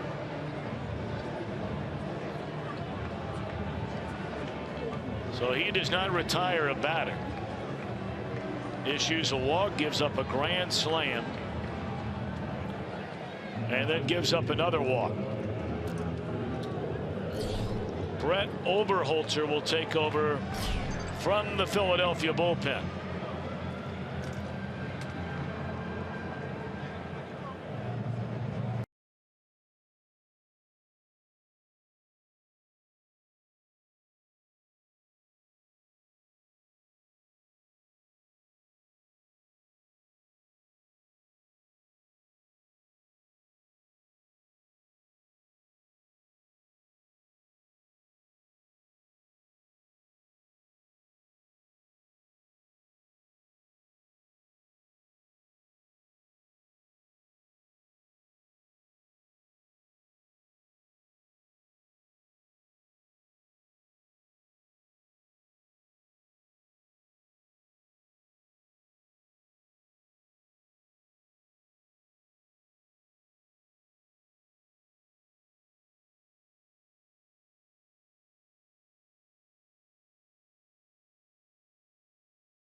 IGS bringing the energy, and the Reds offense, well, the first 2 games they put together rallies. Big inning in the 8th, 5 runs, 3 hits. The other 7 innings of that game, just 1 run and 3 hits. Last night, that 9th inning rally with 2 runs, and now today a 7 spot so far here in the 4th inning. So it's been the big innings for the Cincinnati Reds so far this season.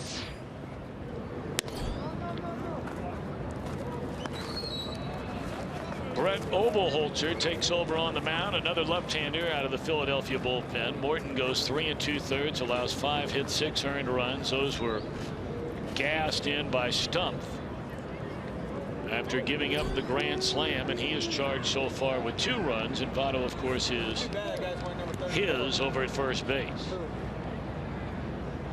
But Charlie Morton was rolling right along in this game today. First 3 innings allowed 1 hit, 1 run. But the Reds started this 4th inning single home run. Then started another rally against Morton with 1 out, a walk, a single, a sacrifice. They brought in the left-hander to face Schebler.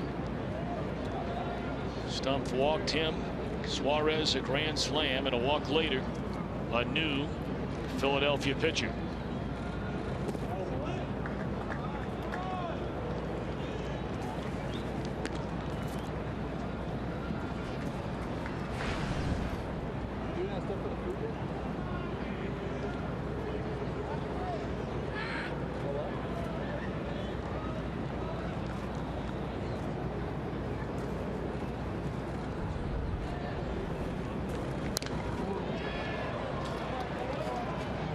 Oberholzer has been in the big leagues before. The Phillies picked him up in that trade that sent Ken Giles to the Astros. He has spent parts of the last 3 seasons going between AAA and Houston.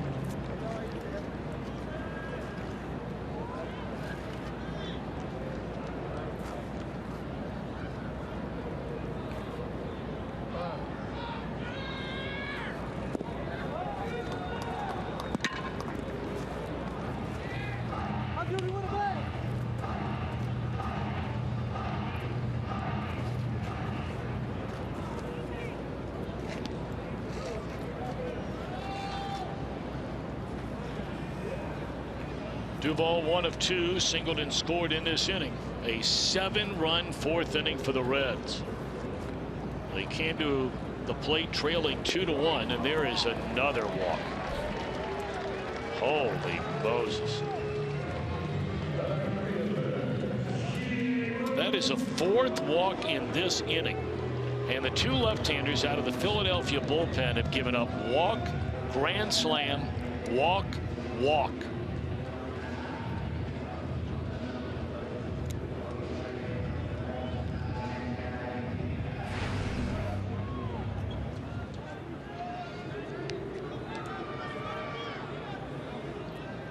So now Jay Bruce, who gave the Reds a lead in this inning with a 3-run home run to right on a 3-1 pitch by Charlie Morton, looks at a pitch a foot outside, ball 1. And has another opportunity for a 3-run home run in the same inning. I'm sure Pete McCannon is wondering, it's a little hard to hit a home run on a ball.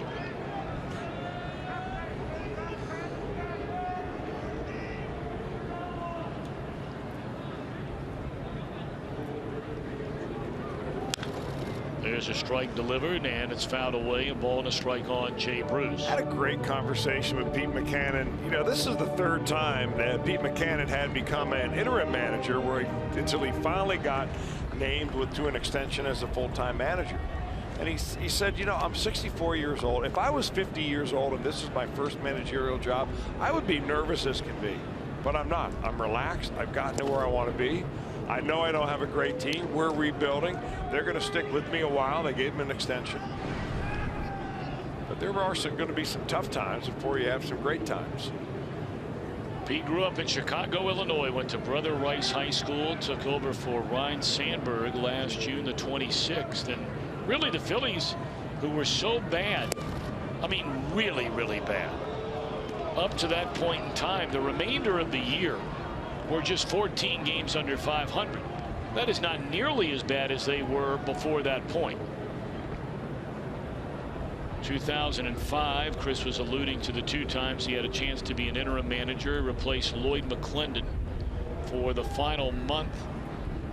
The next year was a manager in Bradenton, Florida. So imagine that. You're the manager of a major league club. You go 2 games under 500 on a bad Pirate team. And the next year you're in the Florida State League. Went to work for the Reds in 2007 as a scout. Jerry Narron was fired, you may remember, on the 1st of July. The Reds had the most losses in the league, 51 of them by that date. And McCannon led the Reds to 2 games over 500. Line drive, base hit center field. Off the leg of the center fielder. And 2 runs. Nope, they're going to hold the runner at third. Bruce will get credit with a run-scoring single. An error will send him to second base. And the Reds are pouring it on. It is a 8-run and still counting 5th inning. Good swing on a low fastball out over the plate.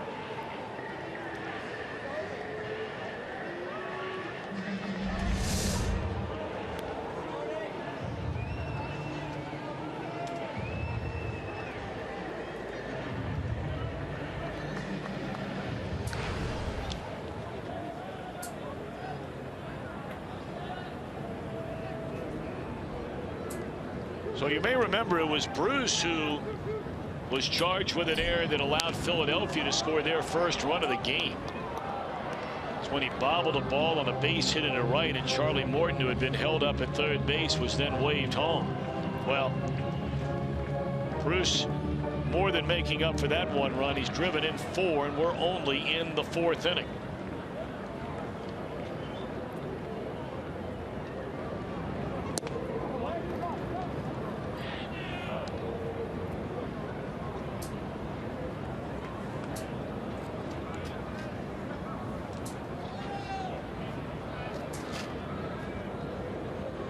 There have been a whopping 55 pitches that have been thrown in this half inning alone. Jim Day. A super long half inning as well, and one concern will be Robert Stevenson is very cold down here. He has been doing his best to walk up and down the dugout to try to stay warm. He's got a jacket on, but we'll have to follow that next half inning to see if this layoff will affect him at all. Runners at second and third. Reds lead 9-2. And it's 2-2 on Jordan Pacheco. Well, it might be cold in that dugout, but I can tell you from personal experience, it's a lot warmer in a big league dugout than it is a minor league dugout.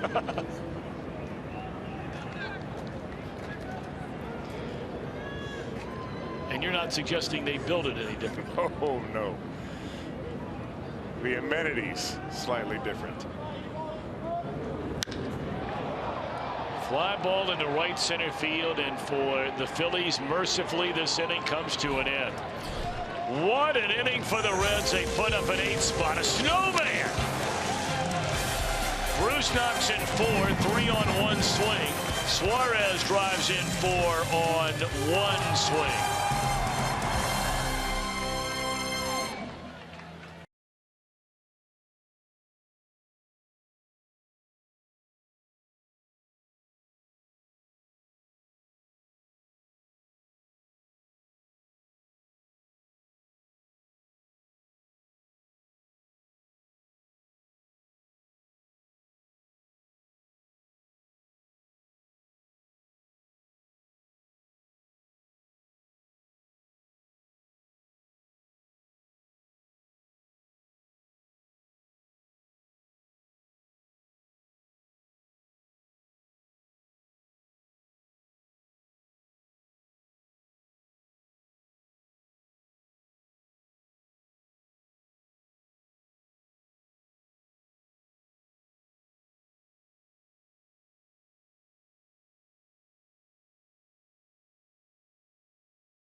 streaming sports service delivers everything you want and have come to expect. Check it out at MLB.tv for details.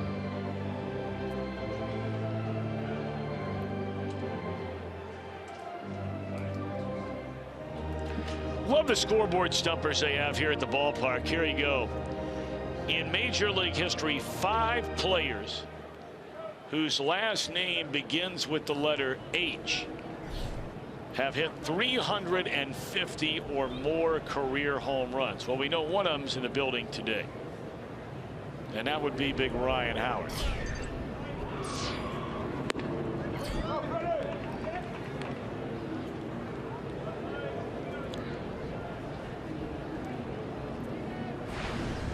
Chris just guessed Ralph Kiner. That would not be correct. No, I guessed Carmen Hillebrew.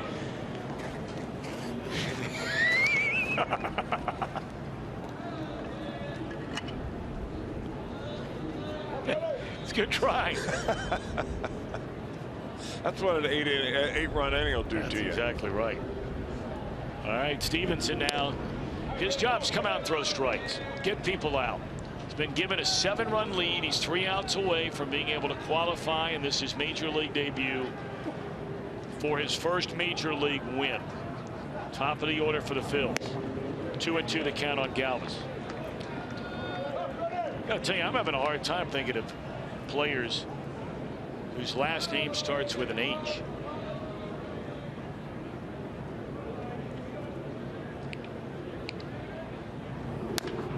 So Tapper down to third, backing up, cutting it loose is Suarez. Nice play.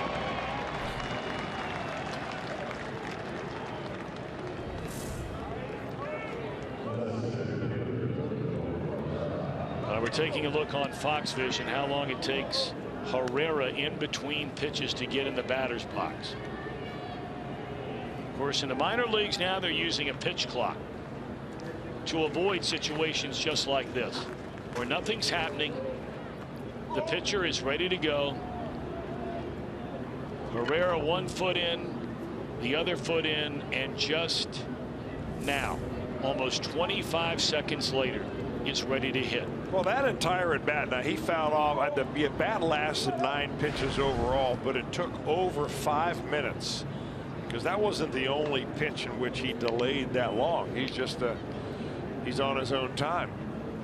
That's one thing Major League Baseball is trying to get away from.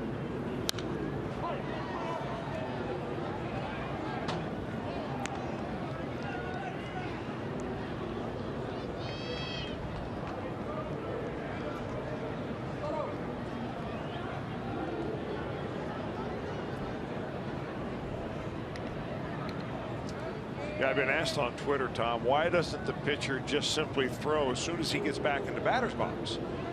Well, you have to wait for the signal from the umpire, because even if a batter is in the batter's box, if you don't get the signal from the umpire that he's ready to pitch, it can be deemed as a quick pitch.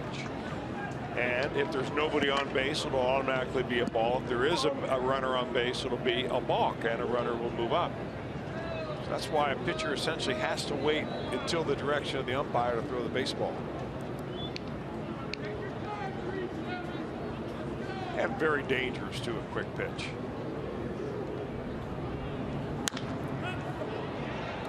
All that for that. Well, his last 2 at bats, all that for that. All 3 for that matter. 2 away in the inning. Well, the Reds only play them 3 more games all year. Can you imagine being in the National League East and catching that act 19 times a year?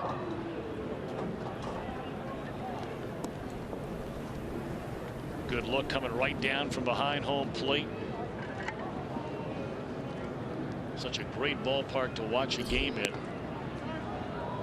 I mean, granted, all of us are looking forward to a little bit warmer weather, hoping by the time the next road trip comes to an end, which will be a week long, then Mother Nature will be in a pretty good mood for us. That ball pulled foul, hit a long way by Franco. Reds will come back into town for a 7-game homestand on the 18th of this month. Colorado for 3. And then the Cubs come to town for a weekend, 21st, 2nd, 3rd, and 4th.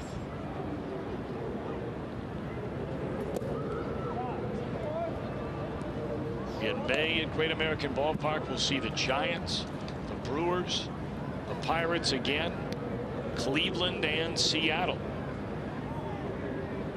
They'll be playing the American League West during interleague play this year. 2-2.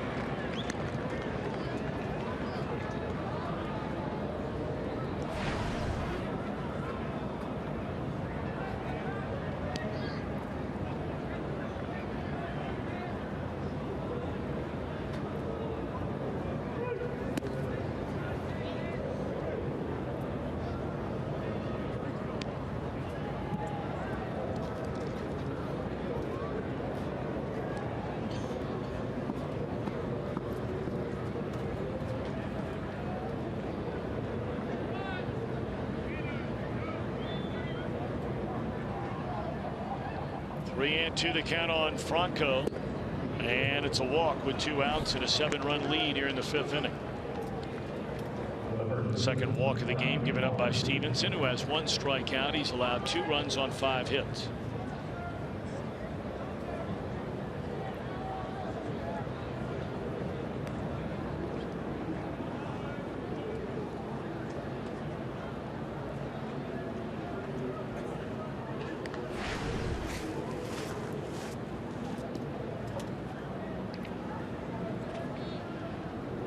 Fly to left field in the 1st inning. He had the single into right when Charlie Morton was the runner at 3rd in the 3rd. That's when Jay Bruce bobbled the ball and Morton wound up scoring. There was no RBI credited on the play to Ryan Howard. And Tucker Barnhart saying, hang on a minute. Well, you know, sometimes we sit up here and we think, well, you know, you were just staked with an 8-run bottom of the 4th inning. Just go out and throw strikes. It's just really sometimes not that easy to do. I mean, you still have to be competitive out there. You try to trick yourself into thinking it's a close ball game. You don't, you just can't pump fastball after fastball in there and expect to get big league hitters out. Straight away center field, hit a long way, and that one will fly out of here. Ryan Howard still has tremendous power, and his 2-run home run makes it a 9-4 ball game.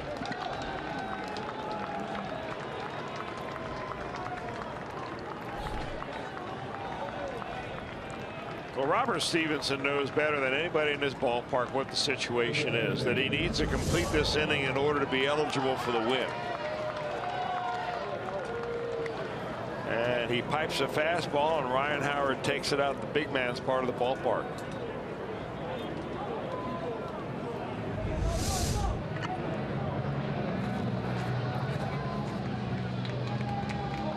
Meanwhile, Mark Riggins will go out and try to settle down Robert Stevenson a little bit. Riggins is the pitching coach for the Reds and Robert Stevenson right now. In the stands today is one of Robert Stevenson's former pitching coaches. In 2012, when he pitched in Dayton for the Dayton Dragons, he was coached by Tom Browning. Mr. Perfect is here today. It's foul ball. Oh no, it got him, I guess. Sure sounded like it hit the bat. There's Tom Browning.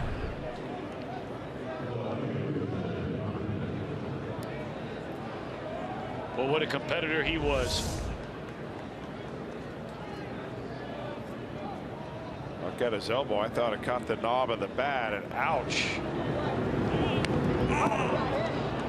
Boy, it sounded like ball on wood. That is.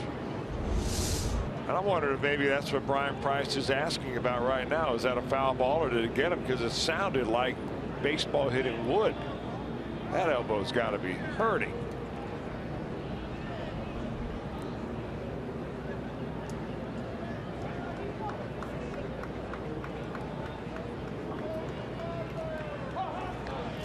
Well, Stevenson retired the first 2 batters in this inning, and he was 1 out away from having a really nice statistical line for a major league debut. Now, of course, he would have probably had the chance to go further than just the 5th inning if he nails him down 1, 2, 3 here. You wonder if we'll see him in the 6th. More than likely not. But ever since he retired the first 2, he walked Franco. gives up the 2-run home run to Howard. So now all of a sudden that line of 5 innings and 2 runs is potentially 5 innings and 4 runs as he then hits Blanco. This should end the inning. So Stevenson completes 5 frames. He gives up 4 runs. Middle of the 5th. Reds lead by 5.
Can watch the games on television. You can now stream Reds games live on your mobile device. Just go to your app store and download the free Fox Sports Go app. Log in, stream the Reds wherever you go.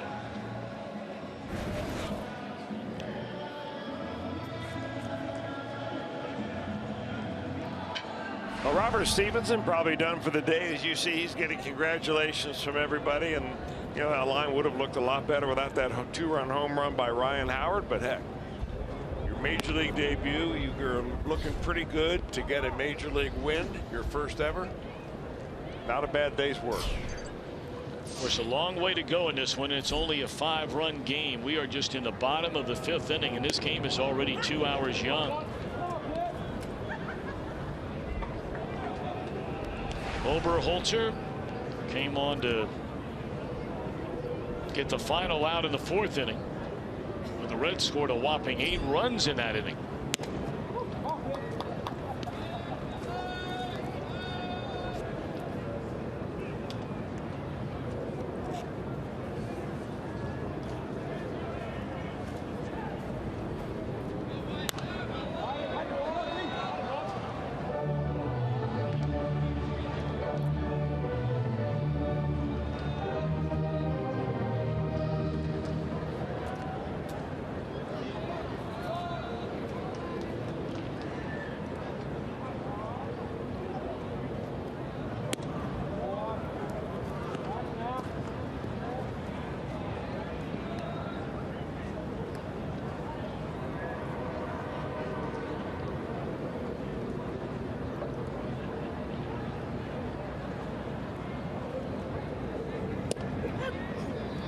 Strike 3 called on DeJesus Jr. 1 away in the inning.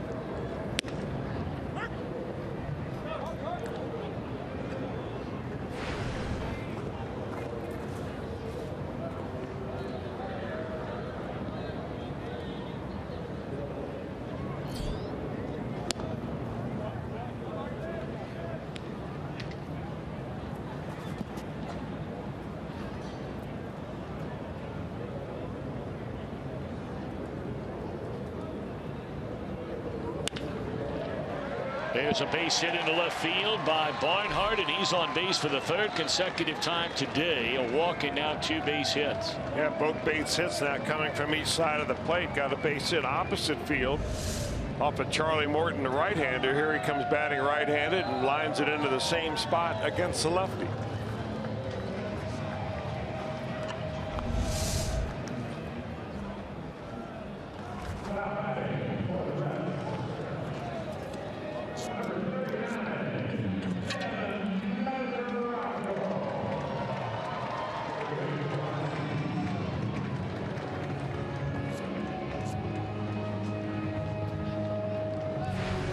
Devin Mesoraco going to come up and pinch hit for the pitcher Stevenson. So he goes 5 innings, allows 6 hits, 4 runs, all earned. 3 earned, I beg your pardon. The 1 run was unearned when Jay Bruce bobbled that ball out in right field. So 3 of the 4 are earned runs against Stevenson. He walks 2 in his big league debut, hits a batter, and strikes out 1. Mesoraco, first pitch swinging off the bench and pops it up. And that's an easy play for the second out of the inning.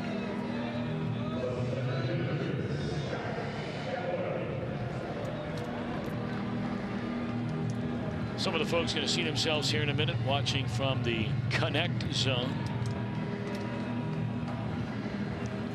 Of course, they probably all have their heads buried in a telephone. That's the whole idea of the Connect Zone, right? I don't know.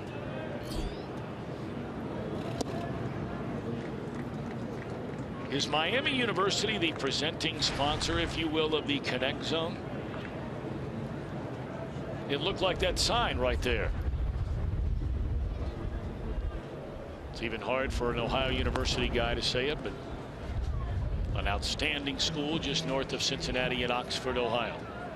Indeed.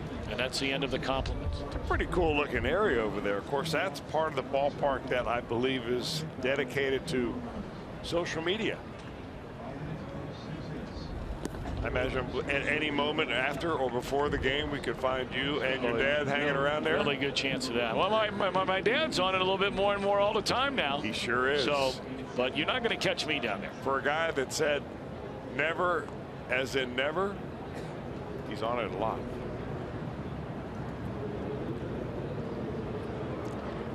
Two and one on Schebler. I read an article the other day and I almost fell out of my chair about a study that was recently done about ages 15 to 25 that is almost exclusively grown up in the era of cell phones, smartphones. 15 to 25 years old. And believe me, parents out there know exactly what I'm saying. They are on their device less than every 4.3 minutes that they're awake. Every 4.3 minutes they have to grab their phone and touch something on their phone to check something. Staggering. Ground ball down to first, and Howard will take it himself, and that's all for Schebler and the Reds in the 5th. We roll on to the 6th, 9-4, Reds over the Phillies.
Power tool performer. We're going to turn back the clock over the last couple of days, Chris, and we all wondered about the Reds bullpen. Well, in 2 games, you can't do it any better. Well, you're not kidding about that. They have not given up a run yet in 6 innings. And it hasn't been just 1 or 2 guys. They've gone pretty much through the entire bullpen.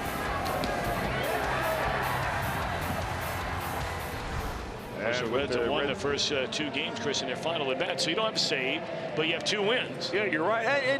They're holds. I mean, those. I don't know where this. I know the save is something that you hang your hat on when you're a guy that pitches the 9th inning. But those 6th, 7th, and 8th innings, whether you're winning or losing in a tight ball game, just as important as the last 3 outs of the game. Jumbo Diaz was in 61 of those games last year and struck out 70, and he's in the ball game right now.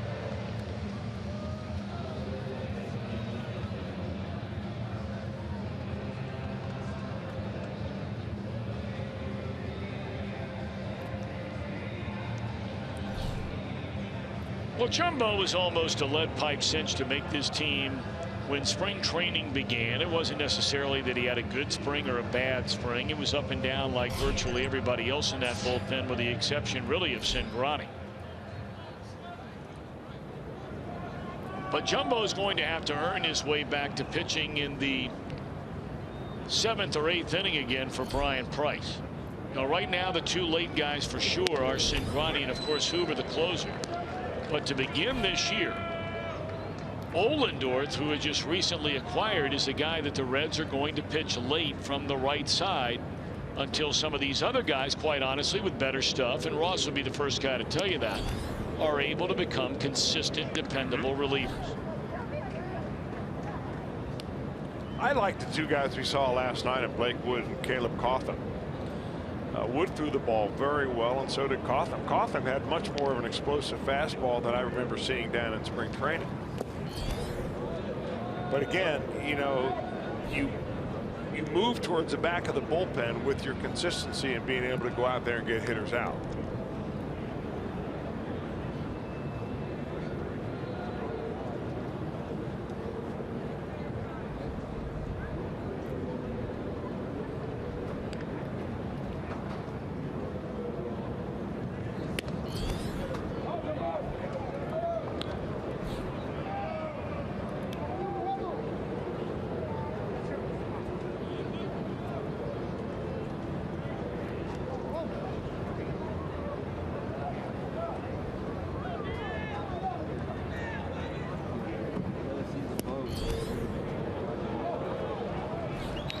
So Jumbo comes in and walks the first batter he faces.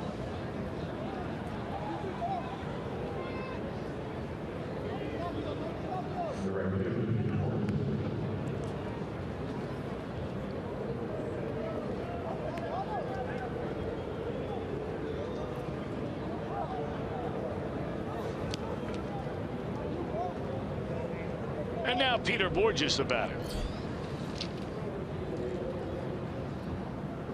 Borges 0 for his first 9 to begin this season, and there's strike 1 from Jumbo.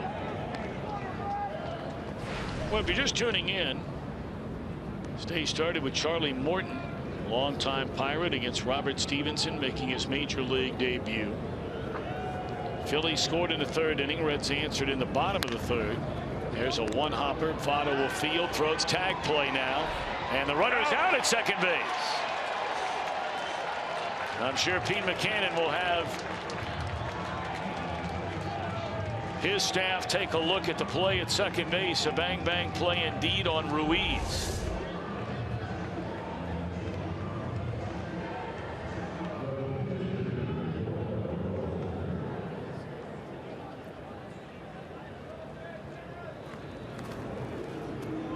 Well, you know why he was out at second base is that as he was sliding into the bag, he kind of short-legged it. He pulled his sliding leg back and trying to maybe do a little pop-up slide, and that's what cost him the out.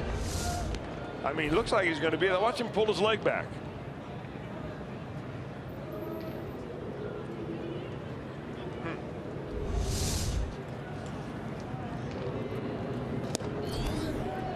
Overholzer, the pitcher, will bat with 2 away and nobody on, and Jumbo delivers a strike to get ahead 0-2. Schebler tied the game in the 3rd with a double. Pardon me, Chris. Those plays at the bases, Tom, the sliding plays, staying on the base with the tag on you, that's changing the game a lot for the way that infielders tag runners and the way that runners have to slide and then stay in contact with the base.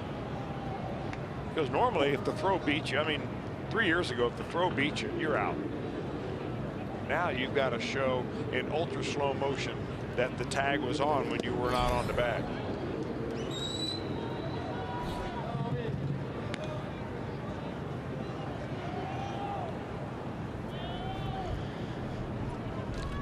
Reds infielders constantly moving around trying to stay warm out there. It is getting colder and colder. The temperatures over the weekend are supposed to be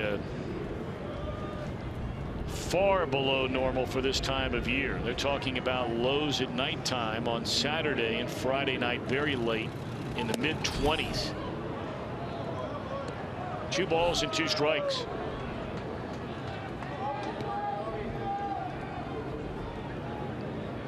They're hanging in there.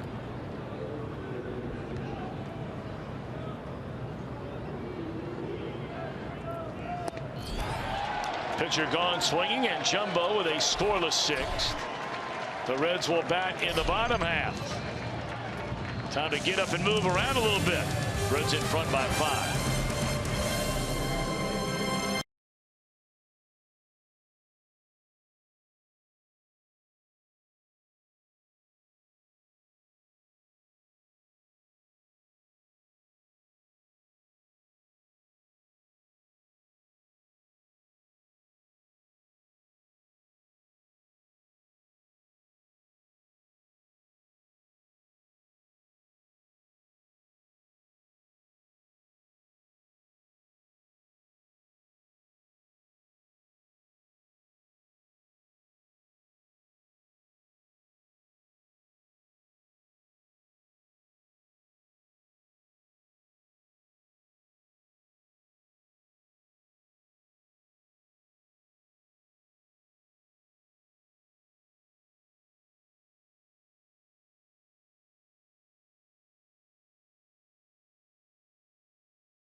If I was king of the world, you'd be my girl. You wouldn't have to shed one single tear unless you wanted to. 'Cause yeah, I know what it's like. If I was king of the world, yeah, girl, we could ride it great on all the way. Quite a day for the home team. The Reds were down 2-1 when they came to bat in the bottom of the 4th inning, and they are up for 8 runs. Jay Bruce drove in 4 of them, had a 3-run home run, also added a run-scoring single, and Eugenio Suarez, who leads things off here in the Reds' 6th, hit a grand slam. That came against Daniel Strump, who was making his major league debut.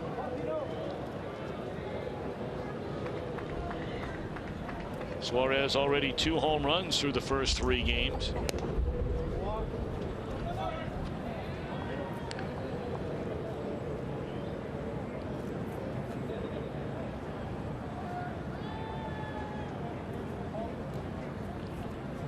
Suarez to be followed in the Red 6 by Votto and Duvall.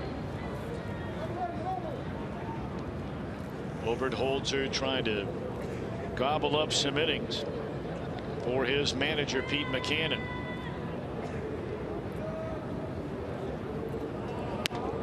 Breaking ball is in there, strike 3 called. Suarez believing that pitch was high.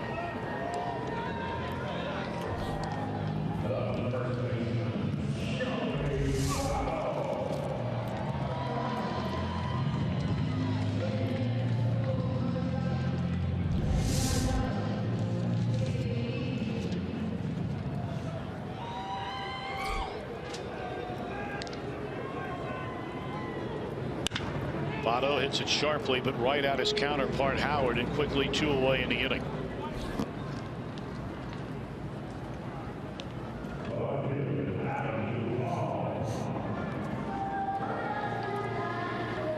There you get a look from up at the CBTS Riverboat deck and straightaway center field. Very popular area in the warmer games of the baseball season. It's a great place to watch a ball game up Sure there. is. We ought to broadcast up there from up there sometime. Love to. I tell you though where we have to go first, and that is that brand new PHI Optics area they have built in the upper deck down the left field line. The Cincinnati Bell PHI Optics area up there. The pavilion, I think they call it, right? I mean, that place, now behind it you can't see so many things that are going on, a bar area. I mean, you can go up there and buy individual tickets. You can rent it out as like a suite. There are virtual reality headphones they have out there you put on. There you look at it. I mean, this place is really something. We started to talk about last night. One of the great things about this franchise and the ownership of the franchise is every year they're doing something to make the fan experience in this ballpark better and better. A 1-2-3 inning. We're off to the 7th. Reds lead 9-4.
PHIO continues tomorrow, and the Reds and Pirates. Pirates fresh off of the sweep against the Cardinals. They will invade GABP for an NL Central showdown. Reds Live kicks the night off starting at 6:30. April and the OHIO is presented by Meyer, and tomorrow night it will be the season debut of the Big Pasta. Alfredo Simon back with the Reds. 32 starts with this club back in 2014, 15-10 record, 3.44 ERA. It was a terrific waiver claim by the Reds. He will make his debut. And gentlemen, you think about that Simon trade to the Tigers. They got Eugenio Suarez back, who seemingly is going to be a terrific player.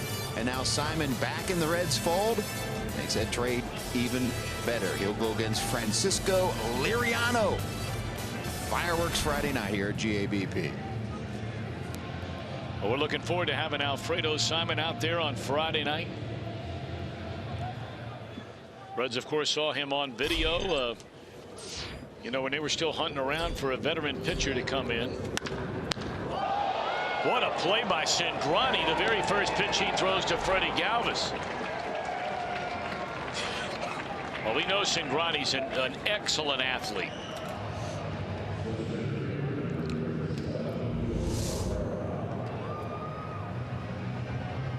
Whew, that's reaction time.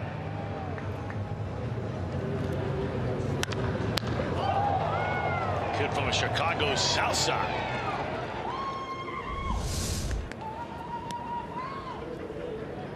He'll be heading back to his hometown, not necessarily the part of town, as we learned from his dad. Yeah, I wonder if we're going to be able to get his dad to come up the Wrigley about Field 3 years ago. One of the best ever interviews. There's no doubt. Jim Day, I know you remember that interview. That was one of the all-time classics. For those of you that don't know what we're talking about, Tony Cingrani, as I just mentioned, is from the south side of Chicago. Now, not everyone, but most of those that live on the south side are White Sox fans. And they despise, disdain the north side Chicago Cubs, and in many cases, vice versa. Jim, please take it from there. He basically said, I would never step foot in this place if my kid wasn't on the mound. And he actually returned last year. He was sitting right behind my location, actually, and he sat there with his arms crossed, and it was as if it was just he was being punished for being there. He was just waiting for his kid to pitch. Boy, I tell you, that was one of the great lines he had of all time, and he said it with a look of just utter disgust that his life had come to a point where he had to walk through the gates of Wrigley Field.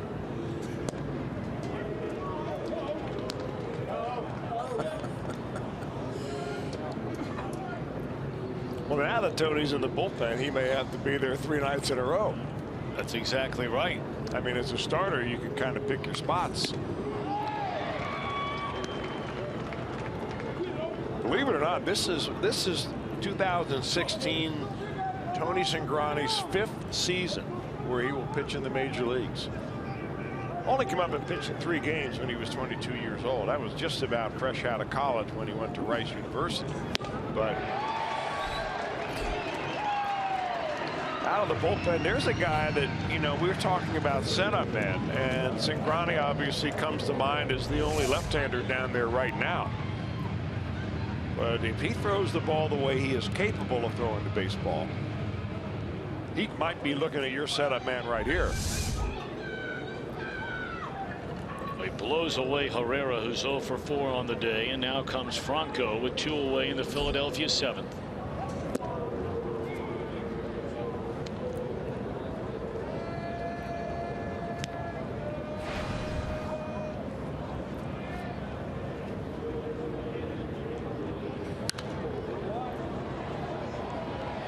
Robert Stevenson now 7 outs away from his first major league win.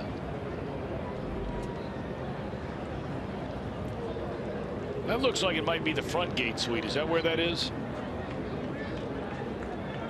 Just to the left of the main press box area. That's one of the real luxury suites here at the ballpark, both indoor and outdoor access. Now that used to be called the Gap, right? Before they actually put a suite there. There was a gap in the stadium where you could look right down Sycamore and see in the stadium.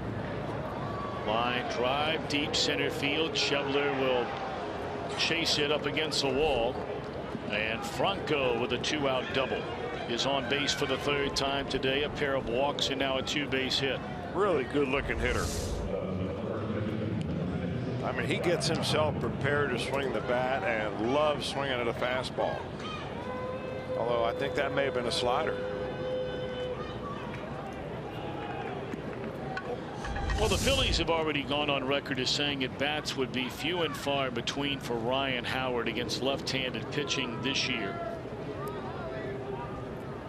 He hit 140 against left-handed pitchers last season and struck out 40 times in 100 at bats. Rookie of the year in 05, MVP a year later, 3-time All-Star. But we remember in Game 5 of that National League Division Series when the Phillies were eliminated by the St. Louis Cardinals. That was the end of that long run, 5 straight years in the postseason for Philadelphia. When on the final swing, after putting the ball in play, Howard took off for first base and tore his Achilles tendon. He was never the same the following year. And Father Time has started to creep up since then. Very likable young man. Oh, yeah. Grew up outside of St. Louis in Wildwood, Missouri. Played for the Missouri State Bears, and he's gone swinging. 1 hit, 1 left. Middle of the 7th inning, and the Reds in front, 9-4.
Telecast is presented by authority of the Cincinnati Reds and may not be reproduced or retransmitted in any form.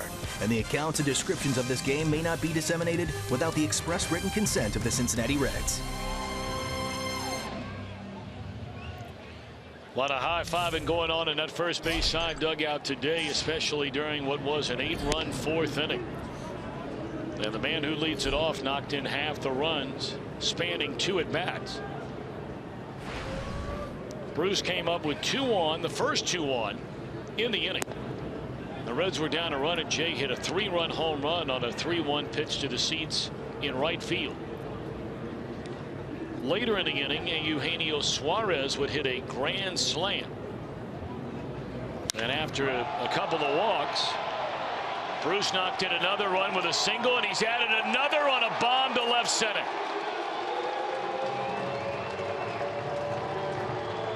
Three consecutive at-bats, 3-run homer, RBI single, solo home run. What a day for Mr. Jay Bruce.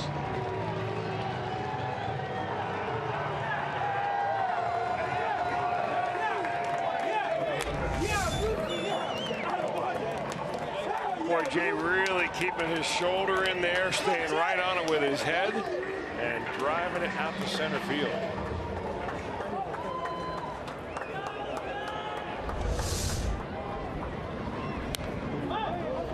So Bruce is now 3 home runs away from Adam Dunn for the most home runs by any player here at Great American Ballpark. You see he's now tied for 7th place in Reds franchise history, 210 to a career with Ken Griffey Jr. George Foster still a ways away at 244. But here at Great American Ballpark, Adam Dunn hit 126.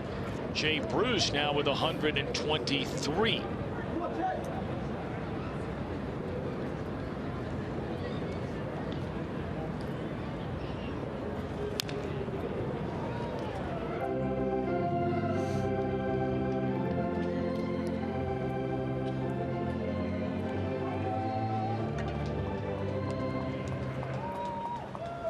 Playing that song from the old television show Popeye the Sailor Man. Jay Bruce must have loaded up on that spinach before today's game. Pacheco in his Reds debut, a fly ball to center, and he's 0 for 4 today is Jordan Pacheco. Well, you know, Chris, we like to say we always have the best seat in the house right here at Great American Ballpark. So fortunate, really everywhere we go in every ballpark. And there you get a look. We're right behind home plate. 2.5 decks up, I guess you would call it. I think it's the best view of any broadcast booth that we work from around any ballpark. I think you're right.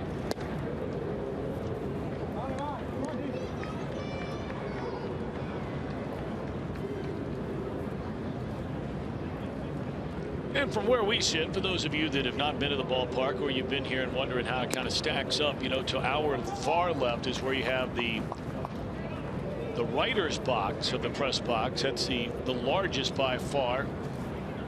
There they are. Down there far to the left. To our immediate left, where you see Joe Syracuse, the public address announcer at Great American Ballpark. Next to Ron Roth. The official score here at the ballpark is where the official scores booth is, right there, along with the PA. To our right is the visiting television booth. So whatever team that comes in here, that's where they broadcast from. And there you get a look into the Phillies booth. Tom McCarthy, Matt Stairs, and Ben Davis, a trio calling the Phillies games on TV. You move one down, and that's where you start getting into sticky territory. That would be the Reds on radio booth. Well, they've got that covered up with a... It's like a Venus flytrap down there. Especially for you. Well, if you open the door to that booth, you never know what's on the other. Oh, they need a window in that door, because I seem to step in that side sometimes, and it's right in the middle of a hornet's nest. Boy, did you walk into one today. Oh, boy. Saw our old friend Bob Trumpy in there visiting with your dad, and took the words right out of my mouth. He makes it a point the first day game every year to come down and hang out, and has lunch with us. Of course, an incredible announcer. People forget what an outstanding player he was. I think he was a 6th or a 7th round draft pick, which in today's game of the NFL, there's Larry Anderson, one of the announcers for the Phillies, but Bob Trumpy, you know, you go back and you talk to people who really know football, and they will tell you that you could make a case that he was the first real dynamic pass catching tight end in the history of the NFL. Had ball driven into left center field. It's not to suggest there weren't other great tight ends in the NFL. There were. But he was the first one that ran like a wide receiver. And Paul Brown was the first one to actually get him off the line of scrimmage and to line up in the slot or split far to the right or split far to the left as a tight end. Boy, he had an outstanding career for the Bengals, but an even better career as a broadcaster. we were talking about, you know, with the Masters being played this week, about his job as a golf analyst. What a gig. Long time for NBC. But I mean, he called Super Bowls, and with Dick Enberg, his longtime partner, and Don Criqui was also a partner of his, called Notre Dame football, called a number of college football national championship games. In essence, championship games. They didn't call it that in those days. And always a terrific guy. I remember I was working down in Fort Lauderdale during Christmas break of my senior year in college. And it happened to be the national championship, or the game that was going to decide the national championship, was Penn State against Oklahoma that year. And another buddy of mine that I was down there with was working a job where he came into contact with a Penn State athletic director. Long story short, the guy left his tickets to the game. So, you know, two 22-year-old guys going to hang out watching Oklahoma Penn State. Well, once I caught wind that Trumpy was doing the game, we navigated our way around the old Orange Bowl. He let us hang out in the booth for a quarter.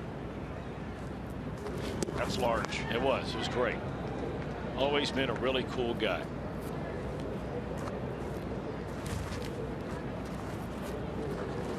And he was one of the pioneers of the talk show business here in Cincinnati. Oh, yeah. I mean, that show really set the standard. Yes, it did. Tyler Holt swings and fouls it out of play. I mean, he really has been blessed with quite a career, multiple careers, really. I remember the old Channel 5 days one year, back when they had the U.S. rowing championships to qualify for the Olympic Games. Channel 5 locally televised that. That gives you an idea about how the TV landscape has changed. Any Olympic qualifying event in the United States now, that's some kind of national cable outlet it would be on. That was on Channel 5 in the old days. I was sitting in a boat cruising around with Trump. Go to the 8th. Reds with 6 outs to go for a series sweep.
Up going 5 innings, allows 3 earned runs, and he's in line if the bullpen can get the final 6 outs to get his first major league win.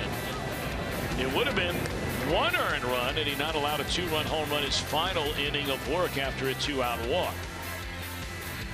Well, he benefited from a monster game by Jay Bruce and a monster inning, 8 runs in the 4th.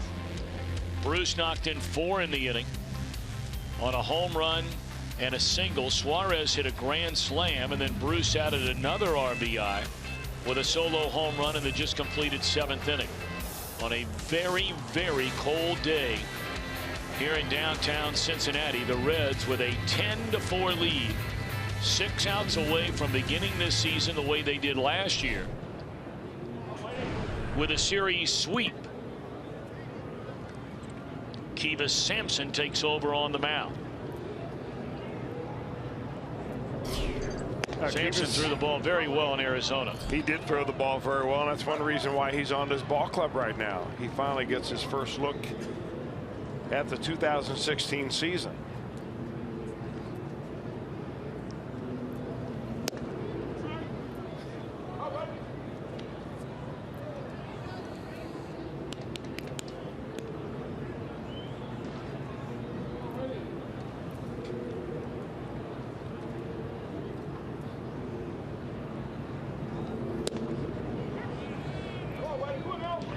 Sampson has what you would call easy gas. It really doesn't look like he's put much effort into it. You look up at the radar gun and he's at 93 and 94.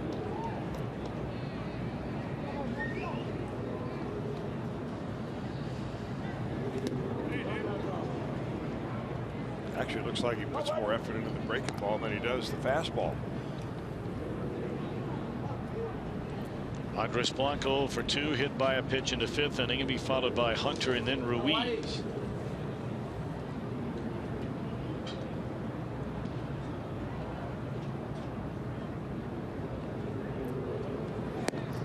Strike 3 called. 95-mile-per-hour fastball at the knees.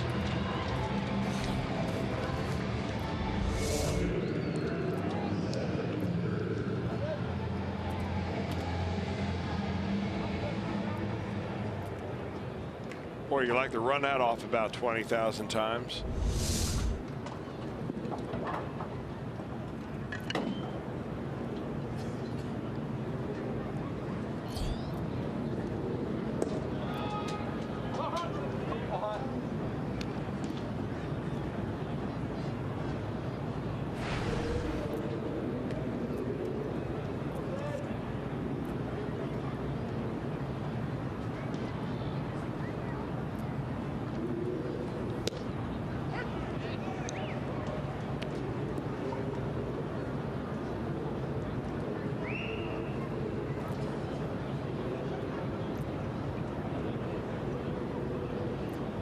One to Cedric Hunter. He snapped a 1-1 tie seemingly a month ago with a home run to the seats in right field in the 4th inning to give the Phillies a 2-1 lead, and that was before the Reds erupted for 8 runs in the bottom of that 4th. For Hunter, his first major league home run. Got a good cut there and fouls it back. Oberholzer did a pretty nice job for them out of this bullpen today. He goes 3 1/3 innings, allows 4 hits and a run. Struck out 5 and walked 1 batter.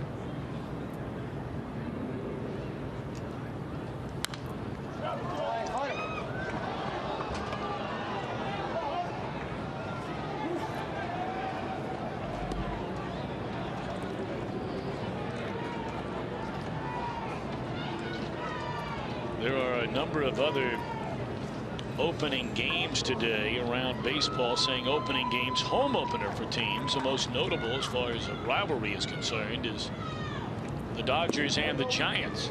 San Francisco with its home opener today.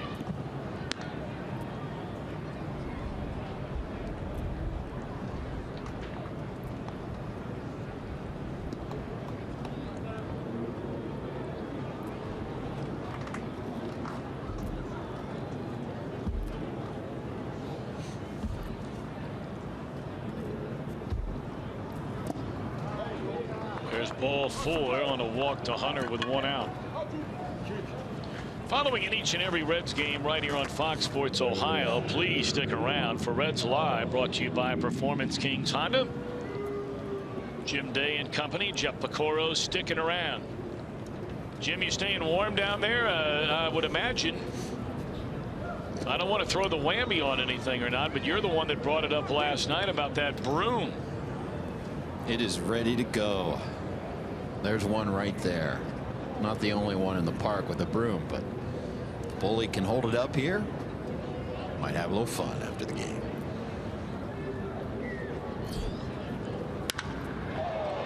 That's why I say you never ever know and throw the whammy on it, because all of a sudden that makes it a 4-run ball game and there's only 1 out after the home run by Carlos Ruiz. First runs allowed by the Reds bullpen in this young season.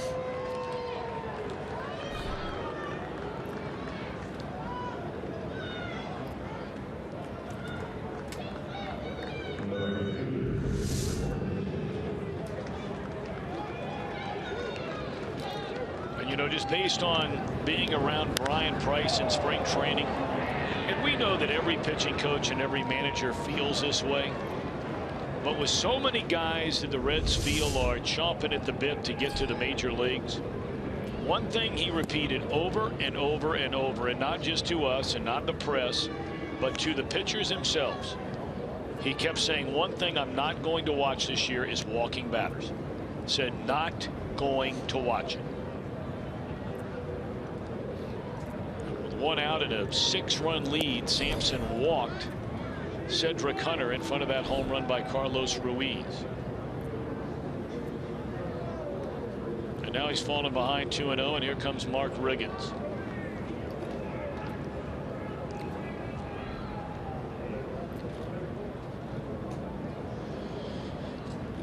Now, Jim Day, another rule we've talked about, and we can see the clock ticking out there in deep left center field, is how long you have to get out there and get back from the mound. Yeah, Mark Riggins says he's going to get in shape this year, and he told me that he's ready for it. I got enough practicing in spring training. Some days it was once, sometimes it was 4 times, but I'm ready to roll. Some of these other guys, I don't know if they'll make it or not. I watched some of these other guys, they took way too much time, so I'm ready for it. Do you think we should put a Fitbit on you to count steps? I have one. Maybe I'll put that on, and that would be interesting to just see how many steps it takes me to get out there. Has a good sense of humor, does Mark Ricketts, and hopefully he doesn't have to make too many trips to the mound this year. That would signal bad news. Well, you're right about that. He really is an enjoyable guy to talk to.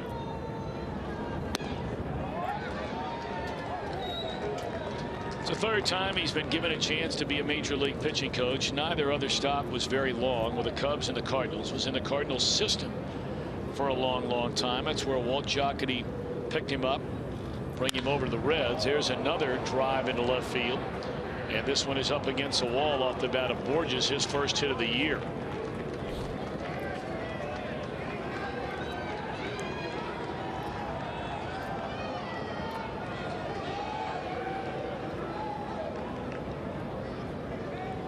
Ross Ohlendorf, a right-hander, begins to get loose in the Reds bullpen. And another visit to the mound, this one by Tucker Barnhart.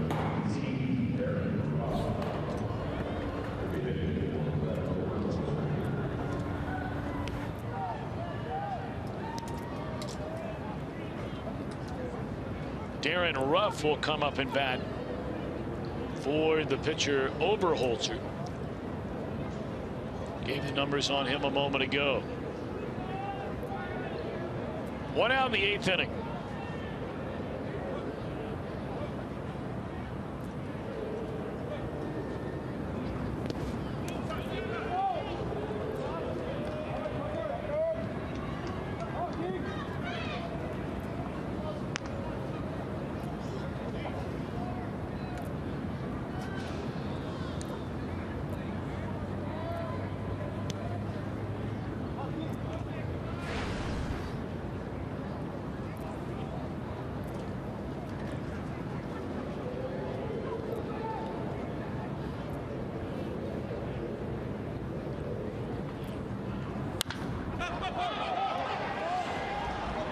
Straight up, it appears to be playable for Barnhart.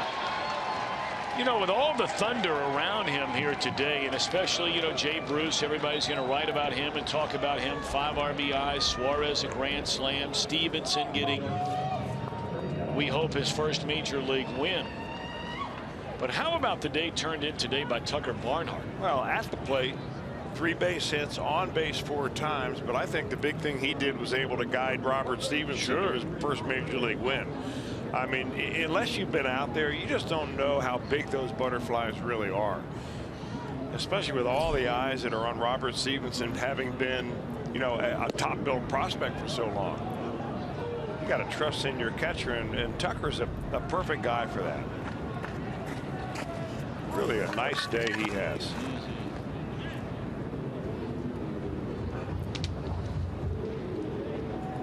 But home runs have the sizzle, you know that. No question about it. Well, especially when you're talking about hitting 2 of them in Bruce's case and knocking in 5 runs in a game. And of course, no more sizzle in the game than the grand slam.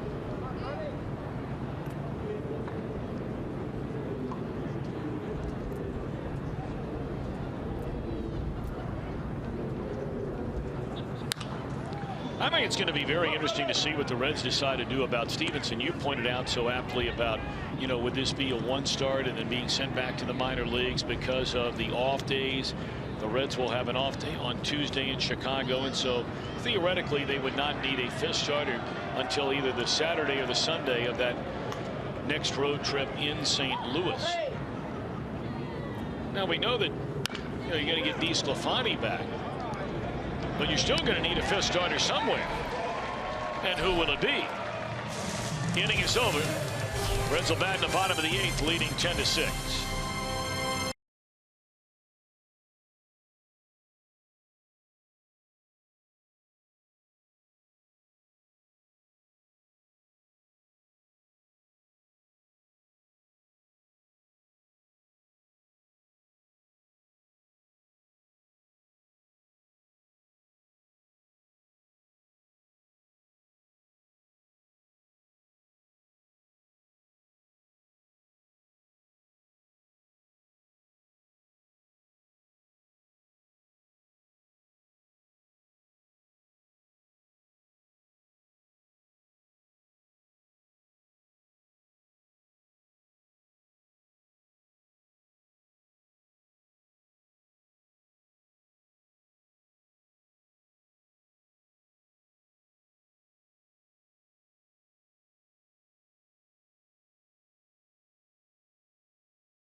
Boy, it's this Sunday. Arrive early and enjoy a pregame kids block party, interactive games, a red carpet featuring mascots, and more. Plus, all kids 14 and younger receive a Reds cap. For tickets, 513-381-REDS, reds.com/kids opening day. And here are these kids' hats right here. A very nice looking hat. You got the Mr. Redleg stash on the bill, on the back. Kids opening day 2016. Jim. Tickets are available. Yes, Jim, sir. Can you put that hat on? Oh, you're killing me. Now, was that a kid-sized cap?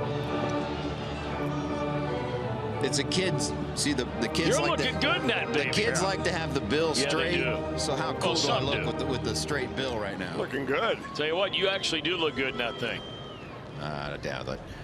No, you do. I'm serious. That hat looks good on you. There's a base hit by Schebler to center field.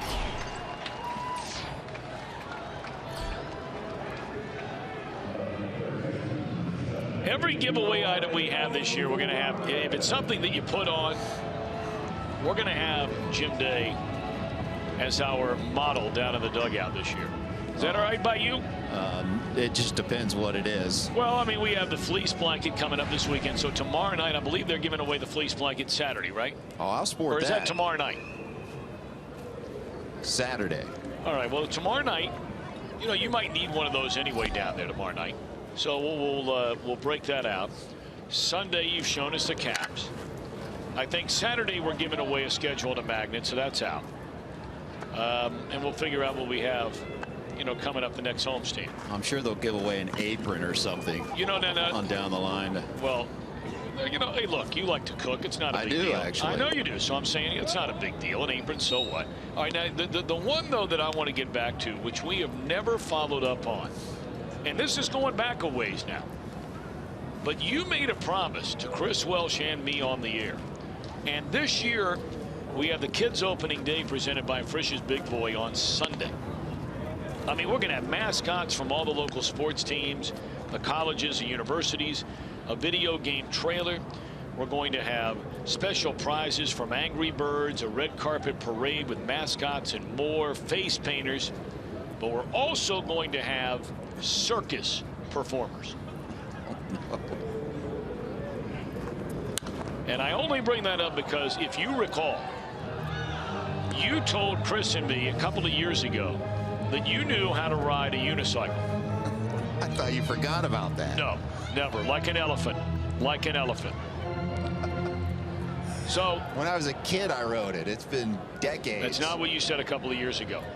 You said that you could ride a unicycle. In my past. So you're saying if there's a unicycle here, you want me on it? Well, naturally, there's a base hit into left center field by Suarez. Reds have the first two on here in the bottom of the 8th inning. Chris, what do you think about that? I think it's a great, I mean, a promise is a promise, but I know he can do it. I just wanted him to show off his ability to do so. Yes. When is the last time you tried to ride one? I was probably 14 years old, maybe. Okay, well, I would imagine not being a unicycle rider, but the old adage about, you know, about riding a bike. Yeah, that was for 2 wheels. That adage was made up for 2 wheels. Oh, so it's not the same for one? No. All right. I swore I read that was about a unicycle. Well, maybe the question we ought to ask is, are you a good teacher of riding a unicycle? Because Tom would probably like to learn how to ride one himself. I would love it. It's all about getting on it. In fact, I would be happy to host a tech talk with Jim Day instructing you, Tom Brenneman, on riding a unicycle. I would love to learn how to ride. Both wearing those Youth Reds caps that Jim just donned. Yes. Yeah, we better put helmets on. Well, that's for sure. I'm going to put on a football uniform. I'd love to teach him. I'm in. Votto, a fly ball into left center field, should be handled by Herrera. Alertly tagging up is Schebler, and he will advance on to third base. Runners on the corners with one out here in the Reds' 8th inning. All right, then we have a deal once again. We'll find out if Jim follows through this time or whether or not he'll sort of slip through the cracks. with those circus performers here on Sunday. Maybe we could borrow their unicycle for a little while.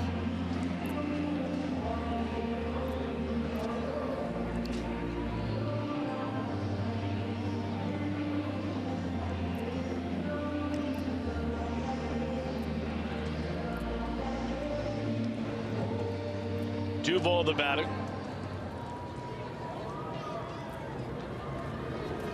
Hinojosa was a loser here in the game last night.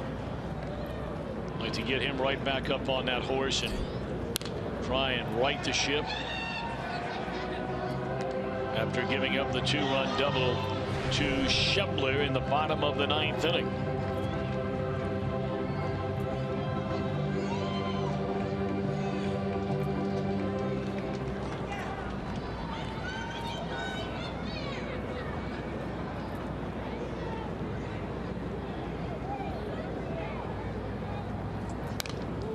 Schebler, 1 of 3, has struck out twice, singled, scored a run, and drawn a walk.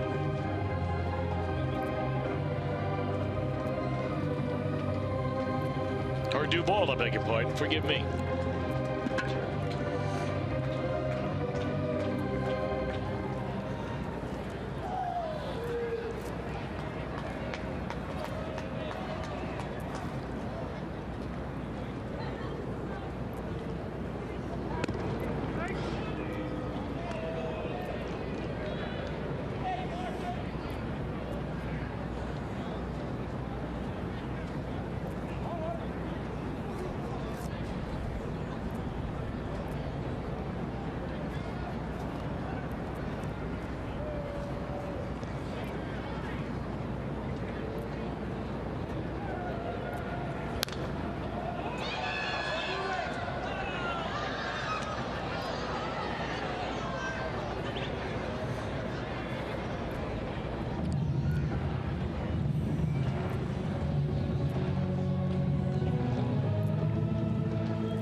One and two on Duvall.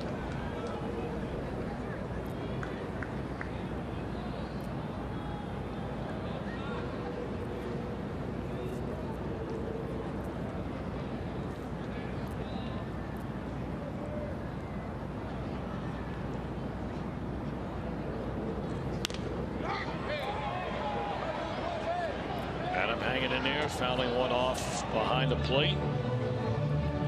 We'll remind you this week only T-Mobile customers can get a free season-long subscription to MLB.TV Premium.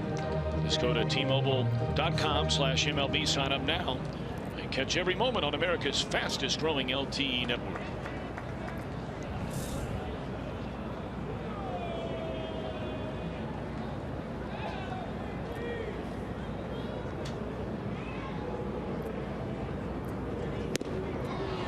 Duvall gone swinging for the second out of the inning, and now Jay Bruce has a chance to add to what has already been a monster day.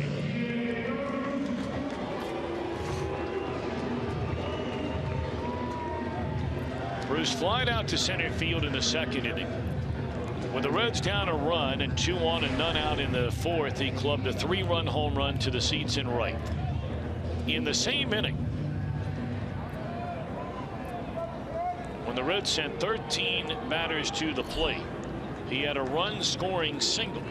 So he drove in 4 of the 8 runs in the fourth inning. Suarez the other 4 with a grand slam. And then Bruce batted again leading off the 7th inning and blasted a home run to the berm in the deepest part of left center field. So 2 home runs and 5 batted in, 3 hits today for Jay Bruce. 1 ball and 1 strike.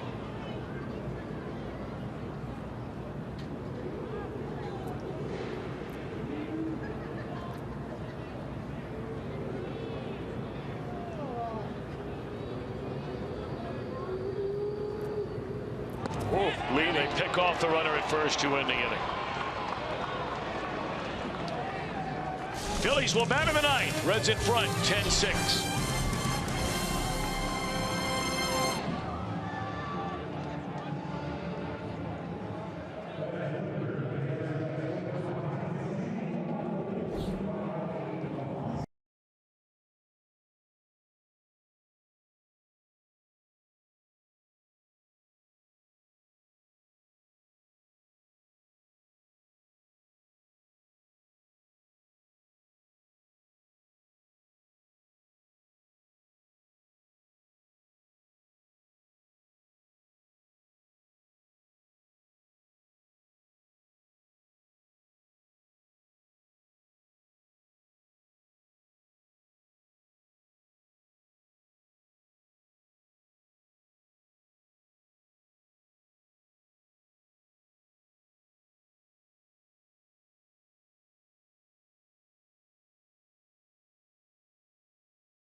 On Fox Sports Ohio has been brought to you by Toyota.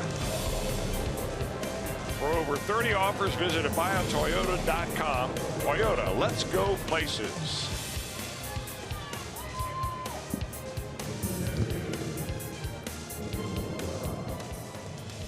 Well, Chris, you alluded to this the other day of getting a full look at the old school windup of the new Reds pitcher who came in the other day working out of the stretch, and that's Ross Ollendorf.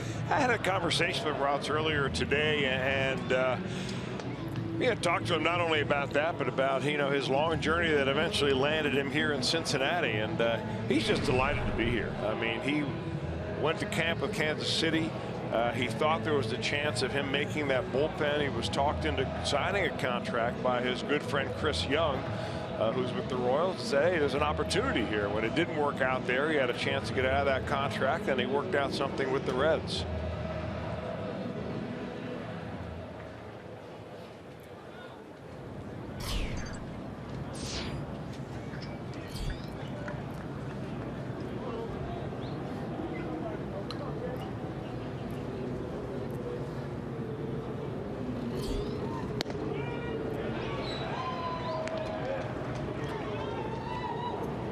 Well, here's Herrera for the 5th time. He's 0 for 4 in the game so far.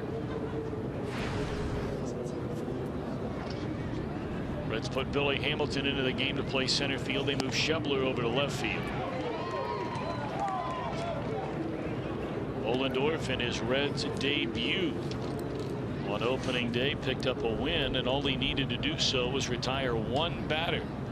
He struck out Ruff, the pinch hitter, in the 8th inning with 1 on, and then the Reds struck for the 5 runs in the bottom of the 8th. J.J. Hoover got the final 3 outs in a non-save situation. I asked Ross if he had ever had a 1/3 of an inning win before. He said none had come to mind, but he said take those anytime you can get them. Every pitcher would agree a vulture win is as good as a good one. Nice breaking ball. Strikes out Herrera. 0 for 5. 3 strikeouts for Herrera today. We were talking about those fleece blankets. Are going to be giving those away on Saturday as part of our Super Saturdays that begin this weekend with the Pirates in town. You'll get a fleece blanket presented by Coca-Cola if you're one of the first 20,000 fans through the gates. 513-381-REDS or visit Reds.com. I look forward to seeing you this weekend. Fastball high and tight. And hit him. And hit Franco.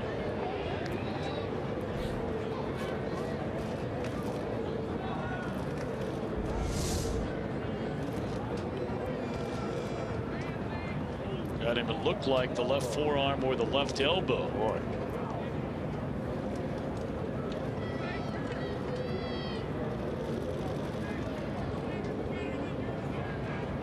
For the Phillies, you're thinking, why are you trying to add injury to insult? The Reds are now 2 outs away from a 3-game sweep to begin the year, and you drill arguably their best player in the 9th inning.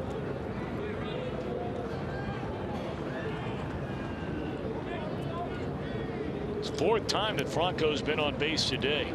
2 walks, hit by a pitch. He also has a double. He's going to be a good player. Boy, that arm is barking. Can guarantee it. He hasn't moved it a bit.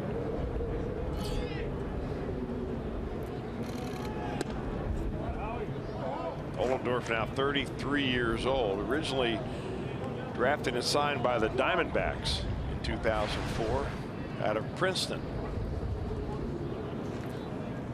He's an interesting guy, you know, in that he grew up on a farm in Texas.